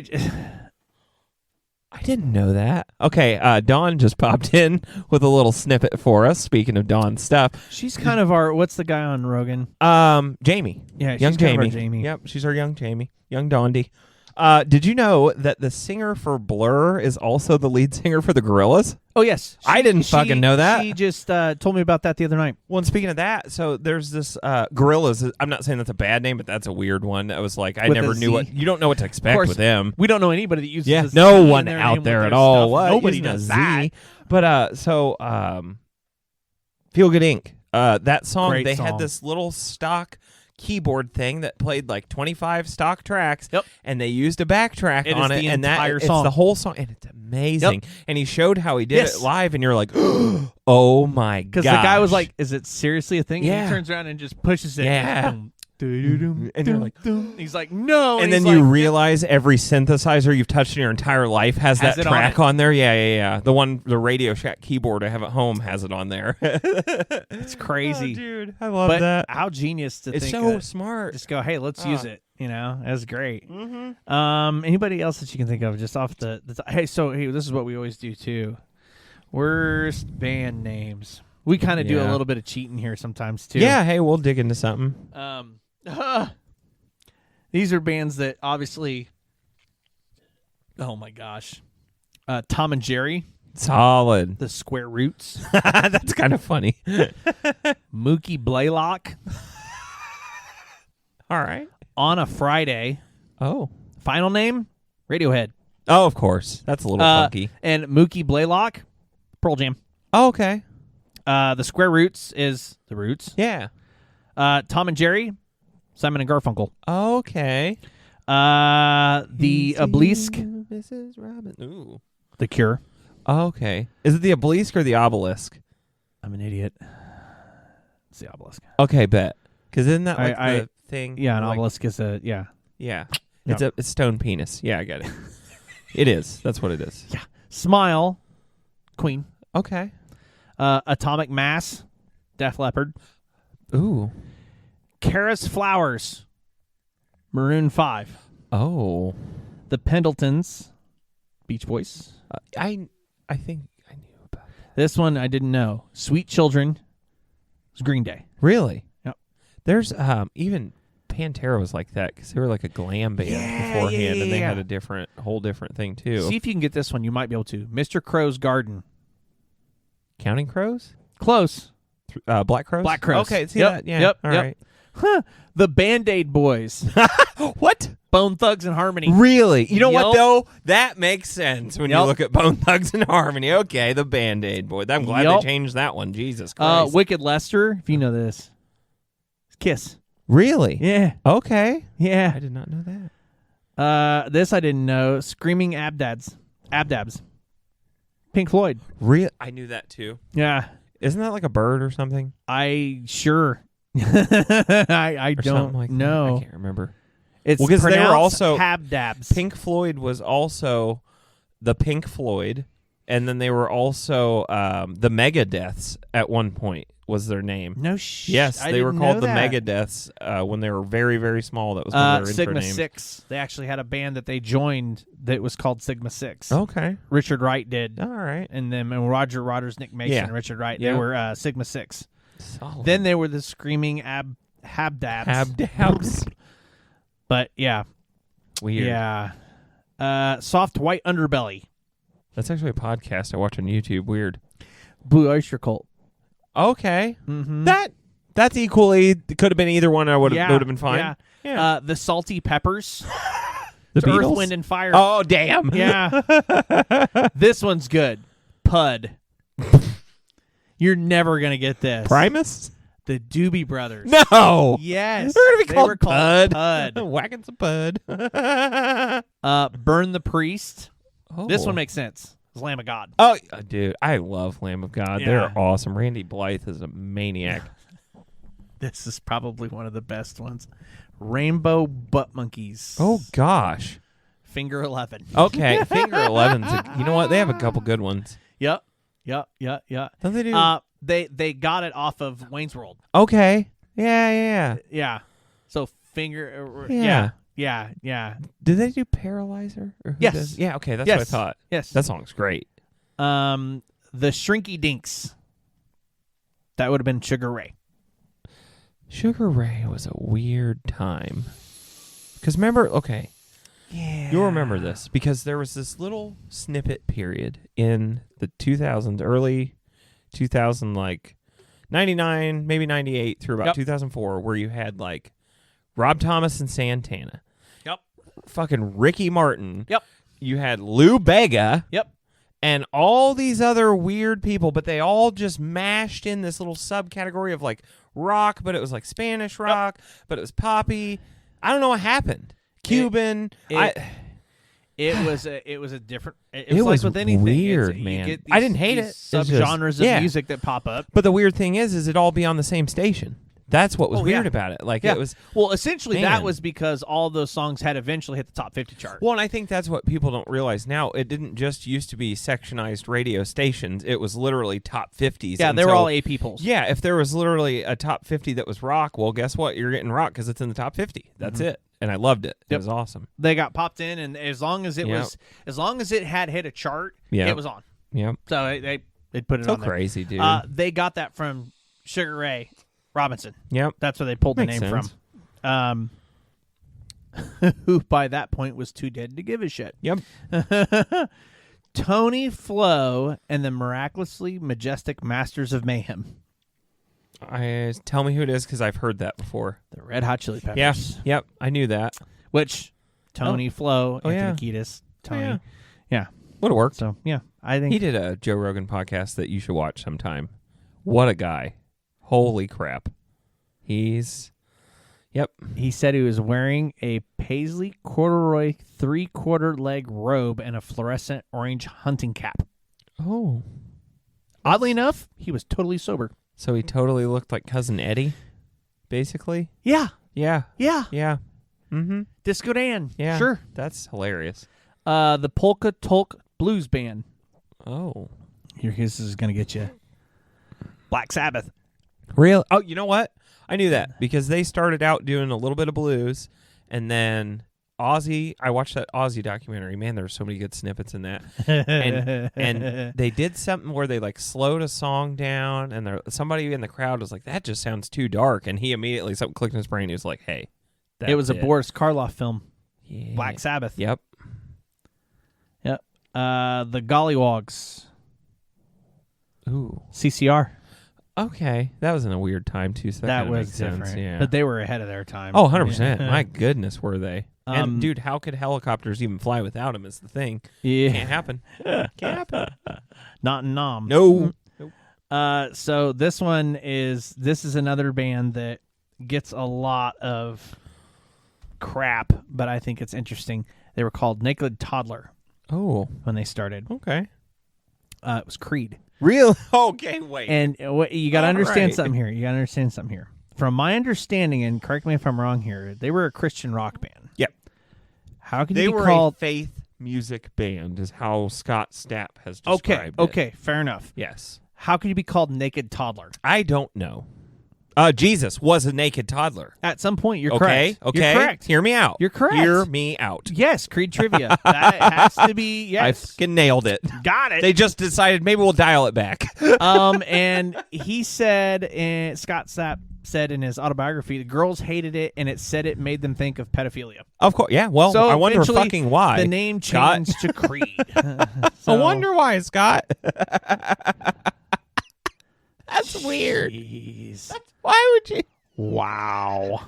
And again, it was probably for shock value, like he was just saying, but like, never would have thought that one. That's weird, man. That's weird. Jeez. There are some really just... Oh, dude, there's some that are out there. I mean, think about it. Mumford and Sons. Yeah, I know, right? Panic at the Disco. I like that name. Now, I like Cage the Elephant. Yeah, Cage the Elephant, those guys are... Ain't no rest for the wicked. That's it. That's a fire-ass That song. is a great song. Greta Van Fleet. Oh, man, they are awesome. I was watching another video of Robert Plant talking about them recently, and he was talking about like new music and stuff, and he's like, there's this band out of Detroit. Greta Van Fleet. I absolutely hate them, and I love them. Yeah. He said, because they are Led Zeppelin 2 That's to right. a T. Exactly. And I'm like, if Robert fucking Plant says that, you did it. Yep. You did it. Let's see, 21 Pilots. Yeah. Weird. 4 Non-Blondes. Hey, they got some good shit. 7 Mary 3. Yeah, I was going to throw them in there, and then Imagine Dragons. That's a weird one. Yeah. Yes. Fallout Boy, believe it or not. That's kind of a weird one for people. Static X. That's kind of strange. Natalie Portman's Shaved Head. I gotta admit that one actually that's out there. That's kind of a rocker right there. Yeah. Oh, Devil Wears Prada. That's a metal band I listen to. Yeah. That's always like, what? Chainsmokers. Yes. Yeah.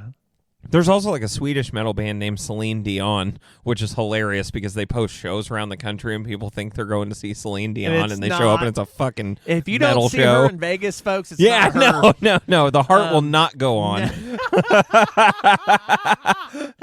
But she didn't want to be by herself. No. How about that Notting Hill reference, huh? That was solid, dude. That's Our chats are fire. There, yeah. Oh my gosh. I actually was told about this band, Skillet. Skillet's awesome. So they're Christian. Yeah, that's a Christian rock band. They used to play this Christian goth festival. Christian rock band. Yes. Yeah. They were definitely the heavier side of the Christian stuff. Oh, yeah. But they used to play this fest over in Indy. It was faith-based music, but that was their big thing, and it was always, Skillet and like UT Creed there, but there's a couple others in that category, and they were just killing it. But that Devil Wears Prada band I mentioned, they were a Christian band too, weirdly, but they're like Christian death metal somehow. Like, awesome though. Hey, everybody can do what they want to do. Oh, I know. Right? It works. King Gizzard and the Lizard Wizard. That sounds like a movie I didn't name. want my mom to know I rented on pay-per-view. That's the one you're trying to see on I'm satellite sorry, between the static, Yeah. King Gizzard and the Lizard Wizard. I'm sorry. That's not a bad name band. That's genius. Solid. That's That sounds like a funk trio I'd see at a cocktail bar, dude. Just slapping some bass. Damn. Yes. Oh, I'd go in a heartbeat. Electric Hippopotamus. Yes, I will never forget that. Those guys were badass. That's the kind of thing I like. I like that. Fish. Yeah, PH. fish. Yep, with the PH. The Jesus Lizard. Yeah, okay. Never drop acid, then go to church, kids. Wow, never. Super Chunk. Yeah. Chunk, there's a band that, I don't know if it's the same band, but it's called Chunk No Captain Chunk that I listen to, and it's from the Goonies. Yeah, but they're French, weirdly, but they play like this cool speed metal. It's awesome. And we're just throwing out band names here. You really have to think about, was it a good name or does it not make sense? Right. Smash Mouth. Smash Mouth. Yep. Three Doors Down. Yep. Nickelback. Hoobastank. That's a weird one. I always said that, but I like some of their stuff. Ugly Kid Joe. Ugly Kid Joe's good. Yeah, it was. Blind Melon. Yeah, that's one. Limp Bizkit. Which, hey, folks. So shout out to Mom and Dad. We had a dog. My mom loves Limp Bizkit, like fucking loves Limp Bizkit, and so his name was Biscuit, Bizkit, on his AKC registration. But his full legal name was Biscuit Master Mix-It, and he was a fucking toy poodle that was just white. Made no sense at all, dude. Jeez. And when we had Ozzy, that was our other dog. Yeah. The Prince of Barkness. Nice. Bubbles. Corn. Yeah. With oh the yeah. K. With and the backwards R. Yep. Archers of Loaf. I don't know. All right. Papa Roach. Yeah, Papa Roach, fire. I don't think this was really a bad name, but Presidents of the United States of America. Yeah. Alien Ant Farm. Yes, I was thinking of that one too. Hootie and the Blowfish. That's weird. This is not a bad one. Cherry Poppin' Daddies. Tell me your band is a bunch of douchebags without telling me your band is a bunch of douchebags. Right. Jesus. Toad the Wet Sprocket. Solid. Weird name. Oh, and Silverchair. The comment, too, while you're saying that. is, now you're just making shit up. Yeah, exactly. The Soup Dragons. Yeah, there you go. Somebody was stoned. Oh, yeah. REO Speedwagon. Yep. Which, granted, local for us. They came out of Champaign, Yeah, Illinois, and that's a car, strangely enough. Yeah. Flock of Seagulls. That's weird. Remember Austin Powers? You didn't miss much. A flock of seagulls, and that's about it. Hot Tuna. It's a hard pass for me. Wet Willie. The Band. Yes, the band. I mean, you could at least tried. Right. Lord. Country Joe and the Fish. Solid. That's a weird one.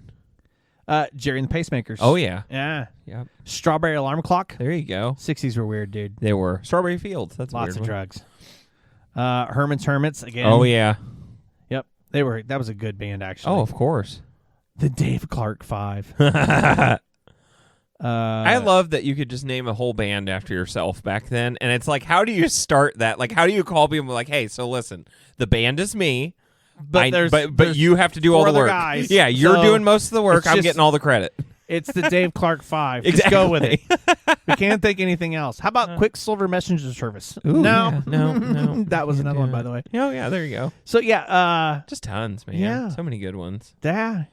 Destiny's Child. Yeah, that's always weird. I mean, honestly, Van Halen. Yeah, it's strange. I mean, it's their last, it's his last name, name, though. So, but I mean, still. yeah.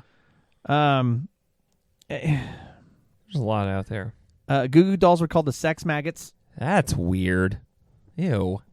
Mm-hmm. And to think of the music they put out compared to that name, it's like you were going somewhere different. Pink Floyd's original name was the Tea Set. The tea set. Ew. Oh, like the tea set. I get it. Coldplay was Starfish. It wasn't chocolate. Neither Starfish. of them. Yeah, the chocolate starfish. Nirvana was actually Pin Cap Chew. I knew that. Yeah. And Yeah. Dave Grohl was also in a punk band called Mission Impossible when he Yeah. was real Yeah, young. yeah. The Bee Gees were called the Rattlesnakes. Yes. Which, kind of a better name. Yeah. Blink-182 is actually called Duct Tape. Yep. I think I would have And been they okay were with Duct Tape. also something else. Boxcar Racer or something like that. Blink-182. They had another name like that as well in between because they had a whole album like that. Grateful Dead was the Warlocks. That's kind of badass. Right? Damn. Right? Yeah. So yeah, this is what's fun because you could just laugh about this crap. I mean, many it's strange, just fucking weird. Dogs die in hot cars. That's just safe Seriously? information. Diarrhea Planet. Chumbawamba. Remember Chumbawamba them? tub thumping, man. That was a weird song that was great though. Yeah. I get knocked down. Mott the Hopple.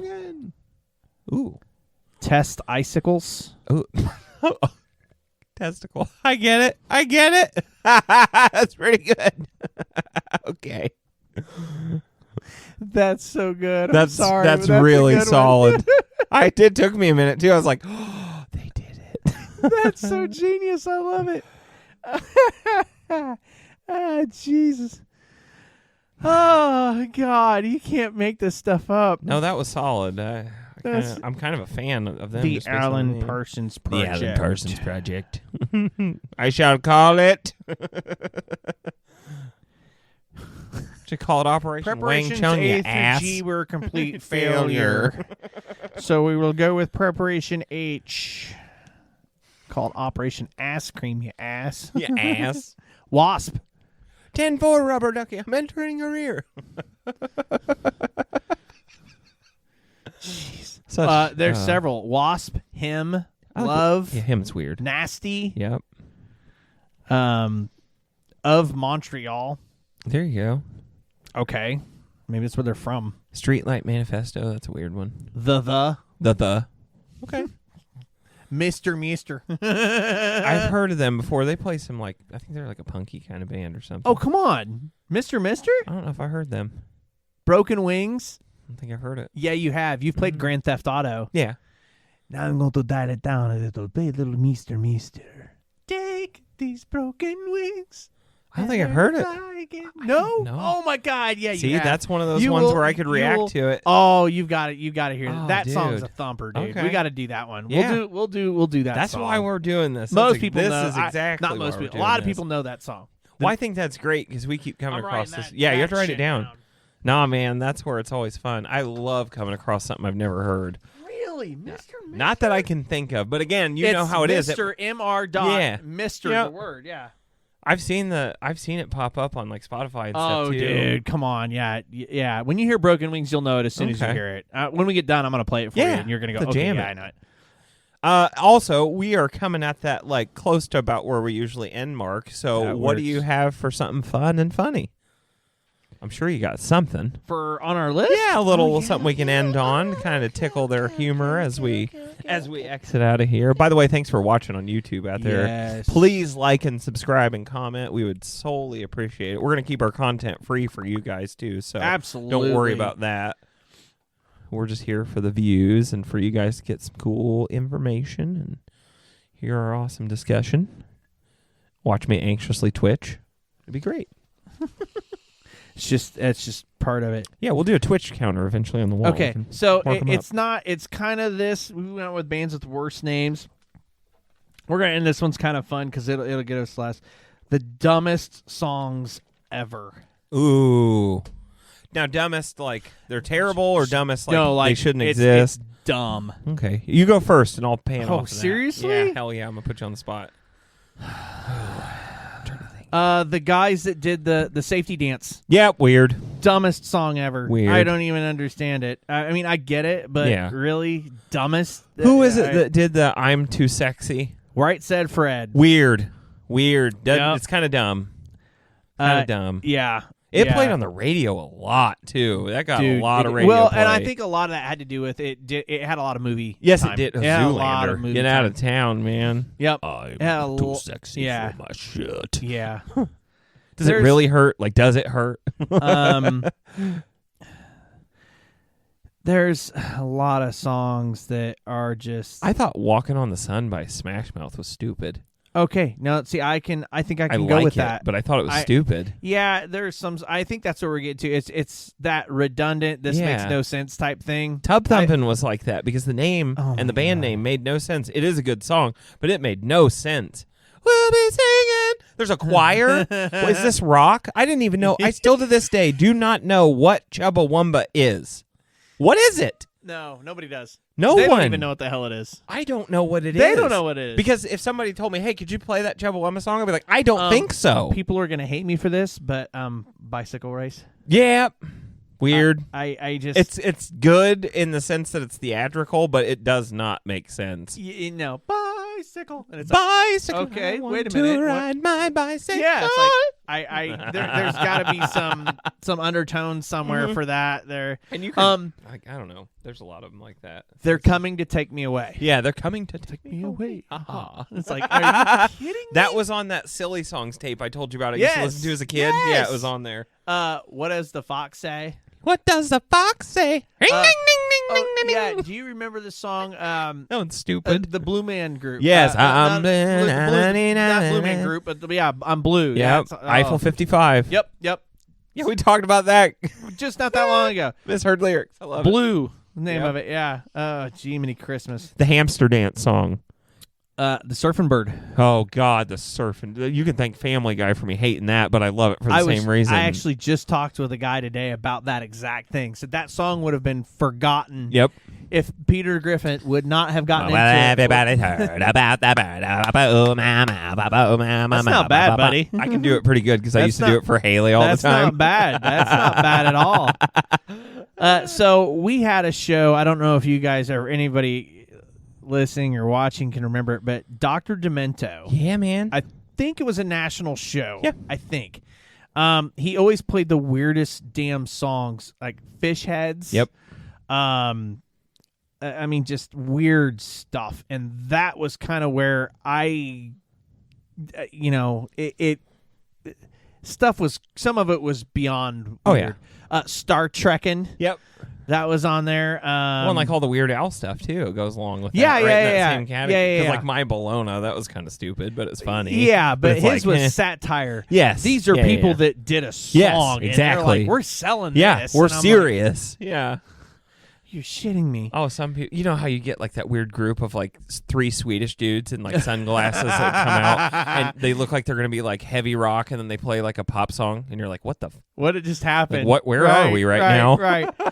Does your chewing gum lose its flavor on the bedpost overnight? My grandpa, listen, as a kid, we'd lay at the foot of his bed on his floor and we'd sleep in there and he would sing that damn song to us every fucking night and we'd make him do another chorus of it every fucking time. And somebody said My Ding-a-Ling by Chuck Berry. I disagree. It's a good song. It's a good song. But it's weird. It's a little weird. It is weird. It is weird, but it's a good song. There's a bunch of those too, like from the 50s, 60s, where they're just like telling a story, you know what I mean? Yeah. Or like it's just some weird shit like that. The Christmas, Grandma got run over yes, by a 100% reindeer. weird. Yeah. Just kind of dumb. But good. Like lovably dumb. Purple People Eater. You remember that song? Oh my God. They actually made it. There was a movie. They made a movie and they had that on there. Of course, in junior highs. 1 night, 1 4 5 Purple Peter Eater. Always, constantly. The Witch Doctor song. Yep.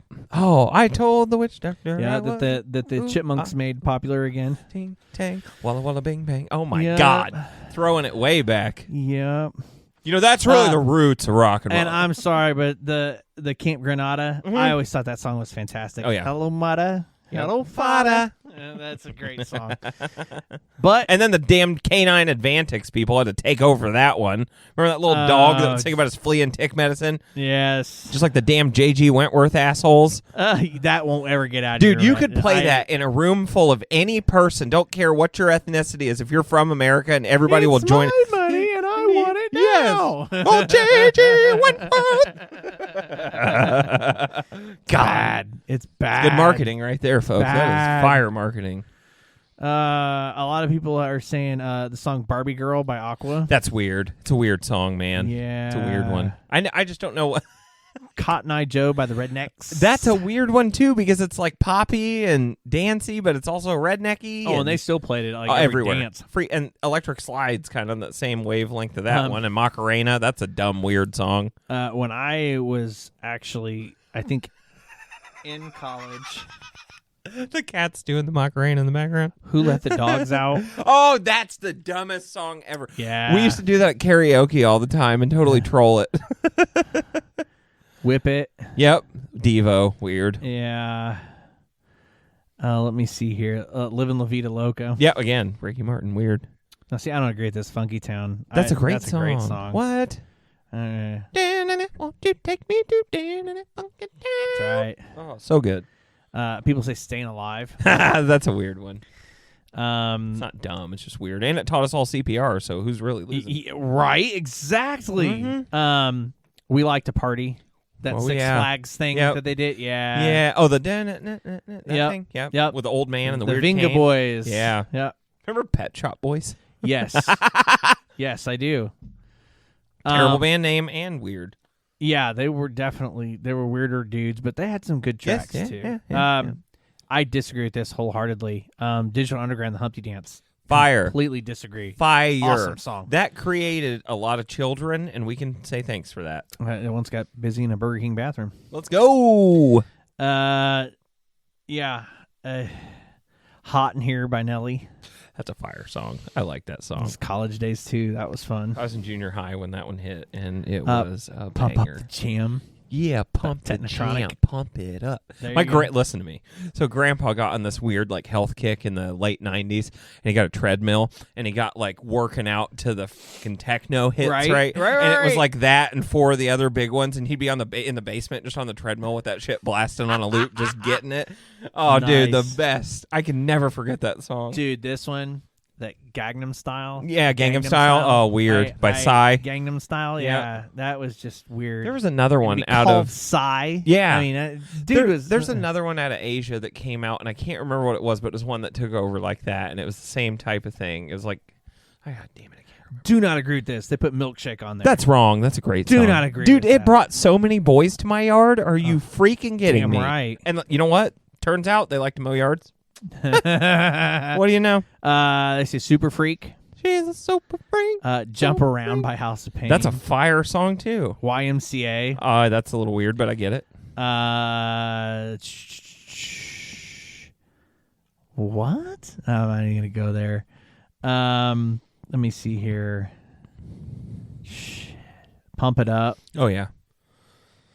Dance Monkey. Yeah. There's another one I was thinking of too, and I can't for the life of me remember it. If you put SpongeBob SquarePants on here, yeah, come on, it's gonna be weird. It's supposed it's to. SpongeBob. It's the Rip Pants song. Oh, that's a great song. Yeah. And I'm glad this is on there. WAP is on here. Ah, of course. Weird song. It's horrible. Yeah. Fire Beat, not bad. Yeah. Yep. Tub Thumping. Yeah. Oh yeah. You got that one in there. Yeah. I don't song know. called Uncle Cracker. Terrible name. I always thought that was so stupid. That's another one. Yeah, that's a good. But he was that's a good. Like I bad liked Uncle Cracker. band actually. name, right? Follow me. Yeah. Oh yeah. But yeah. So dumbest songs ever. Yep. I don't know. That's what they say. I don't know. Makes sense. Yeah. I mean, there's. of course, it's all about opinion, right? Yeah, what you like, 100%. what you don't like. That's what we're here for. We're here for you guys, and we want to shake it up. And this is all what we think. We haven't mentioned it here because this is our first YouTube video, but we are 100% opinion based. This is not factual. No. We are taking what we think and sharing it with you, and hoping that you'll give us what you think and share it back to us. There you go. Yeah, that's the kick. So here's the thing too. We've Yeah. also talked about on our podcast, and now we're sharing it with you folks. Topics, yes, comments within. Yep, we will respond to everything that we you post. possibly can. We're at the stage right now where we can do that. So. We want ideas for shows, topics. If there's a certain shit we're wrong about, tell us. Yeah, I mean, if you've got a different, hey, no, I hate the Foo Fighters. Yeah, okay, why? Why?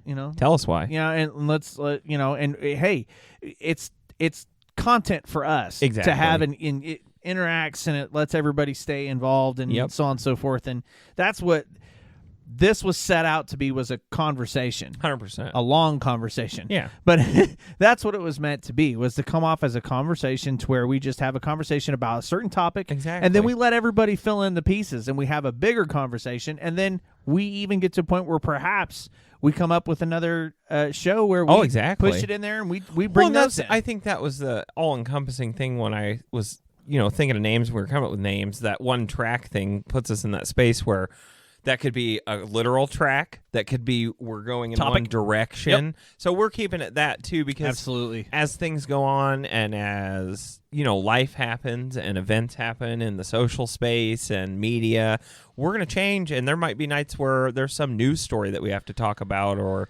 something like that that's really affecting things, and we just want to get like we jumped into the hot air balloon that one night. So friggin' funny, talking about that damn weather balloon they shot down. Just stuff like that, little snippets. And or if you ever see anything you want us like, hey, did you guys see this in the news? Yeah, we'll talk about it. Just throw it out there. Especially with rock and roll or any kind of music, R&B, it doesn't matter.